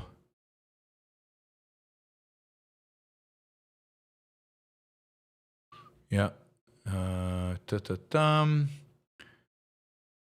Yeah, it doesn't look like there's anything really new right now going on. Just regurgitating. I guess everybody's going to sleep. And maybe a lot of the reporting out of Israel has quieted down as well. Let me just see. Naftali Bennett is also on Barry Weiss. I guess Barry Weiss is pulling out all her contacts. Good for her. Israel's strike against Iran's nuclear program and military was vital and done at the very last moment possible.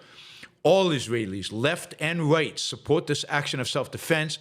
Iran was about to get 10 nuclear warheads. That's Naftali Bennett, the primary opposition candidate against Netanyahu, but he is of the right. He would be the guy I would support if I were voting in an Israeli elections. I generally like Bennett, and I think he would have pulled the trigger just like Netanyahu just did. I don't think there was a choice. I really don't think they had a choice.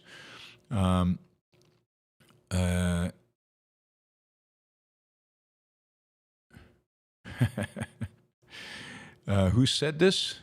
Mike Levin. You know, Mike Levin and I agree on this one. Mike Levin said the Iranians are about to get their asses kicked, and it's been coming since Jimmy Carter. He's absolutely right. He is absolutely right.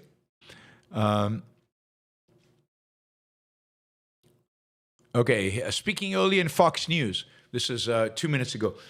Speaking earlier to Fox News, U.S. President Donald Trump says that he was aware of Israel's plan to strike Iran beforehand, but that the United States was not involved militarily, with him adding, quote, Iran cannot have a nuclear bomb, and we are hoping to get back to the negotiating table. We will see. There are several people in their leadership that will not be coming back.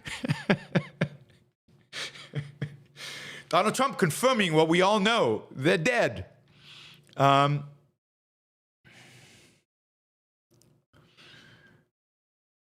Let's see. Candace Owen is, of course, coming out with pro-Iranian commentary. People are putting out there this is a disaster for Iran, for America. Iran is going to close the Straits of Hormuz. They're going to attack American shipping. They're going to attack American carriers. Yeah. Milo is going after Trump for allowing this to happen. How dare he? I mean, the right is really coming after him. Really coming after him.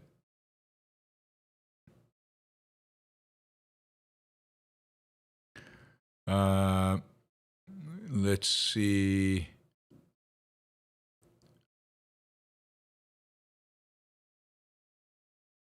Yep.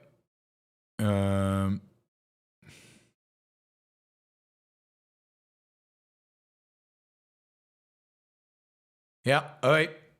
I think. Well, you never know. Keep looking. According to Al Arabiya, the U.S. still intends to have nuclear talks with Iran on Sunday. Yep. I mean, Trump said that on Fox 2 minutes ago or 5 minutes ago, or whatever.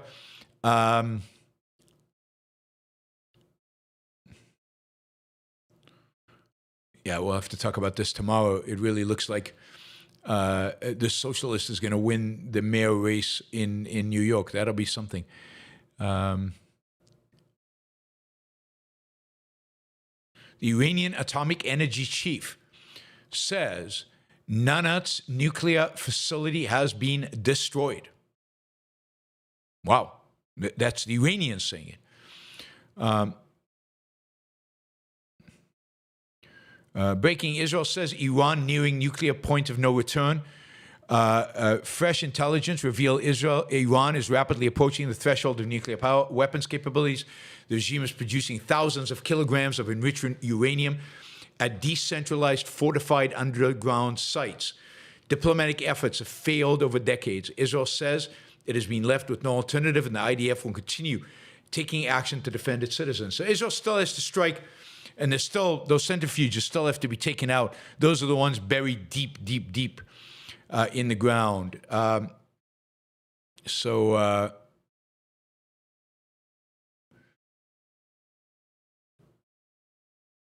Yeah, people making fun of predicting Iran is about to develop nuclear weapons. The predictions that have been made for decades. So again, Iran's top nuclear chief has admitted that Natanz facility, one of the regime's most vital nuclear sites, has been completely destroyed. All right.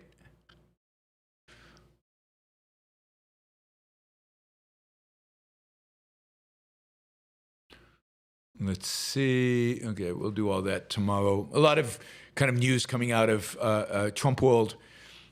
Independent of this, we'll cover that tomorrow on our regular news show. Yeah,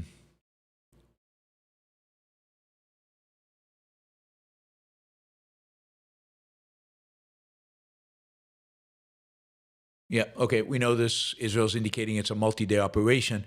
It's not going to all end tonight. Okay, quick look at Telegraph. Make sure that we're on top of everything, and then we will call it a night, and I will get back to you. You'll get you. Yeah, the Telegram is reporting what Trump said. They keep emphasizing this is just the beginning. Israel has a lot of more plans in terms of going after them.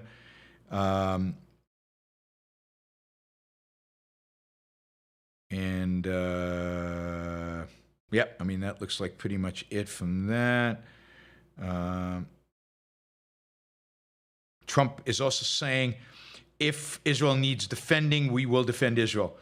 We're not militarily involved in the offense, and we hope Iran will return to the negotiating table. But we will defend Israel if it needs so. I mean, that's reassuring. That American air defense systems and Air Force will be assisting will be assisting Israel in protecting its airspace from incoming ballistic missiles. Breaking, American plane refueling took off from the Qatar Air Force Base, supplied fuel to Israeli aircraft. This is possible evidence of U.S. involvement. Hard to tell if that's true or not. Again, fog of war, remember that.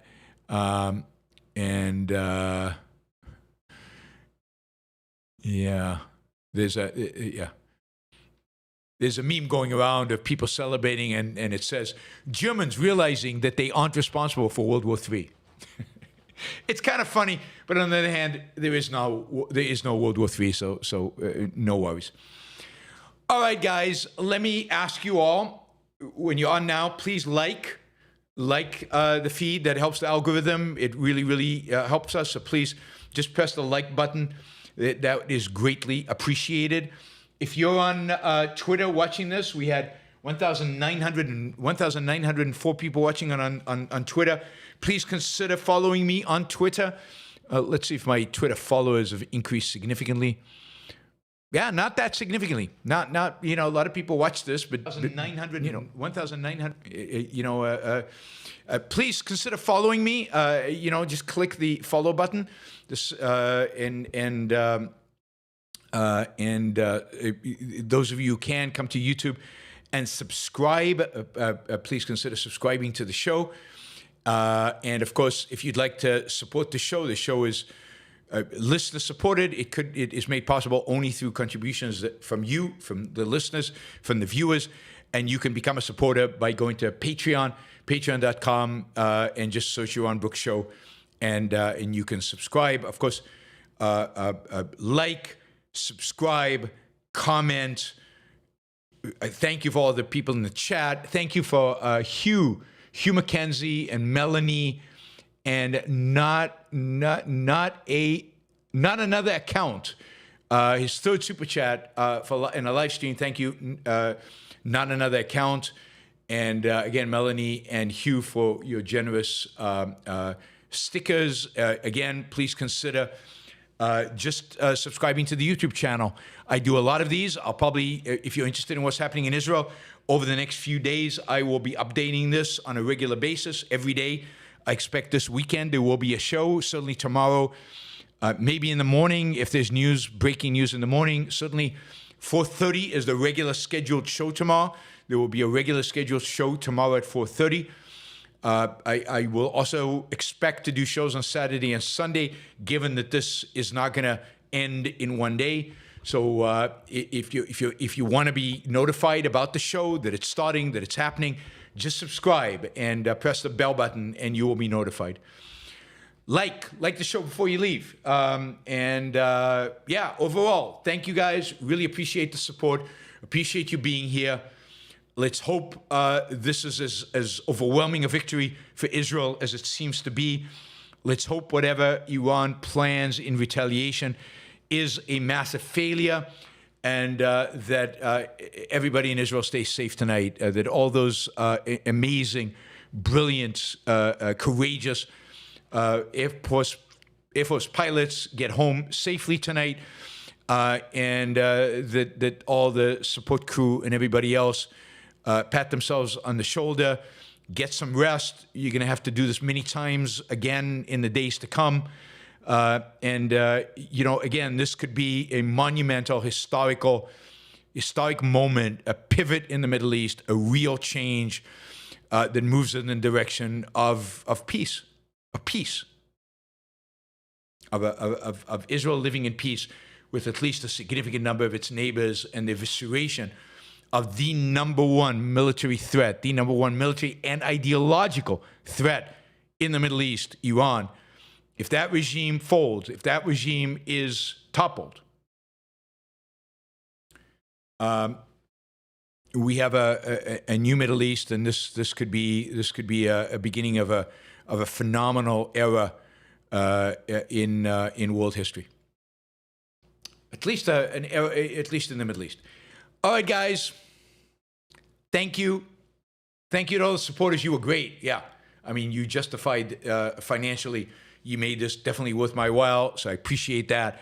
And I will see you all tomorrow at 4:30 at the latest, maybe in the morning, depending on what happens in the next few hours. Bye, everybody.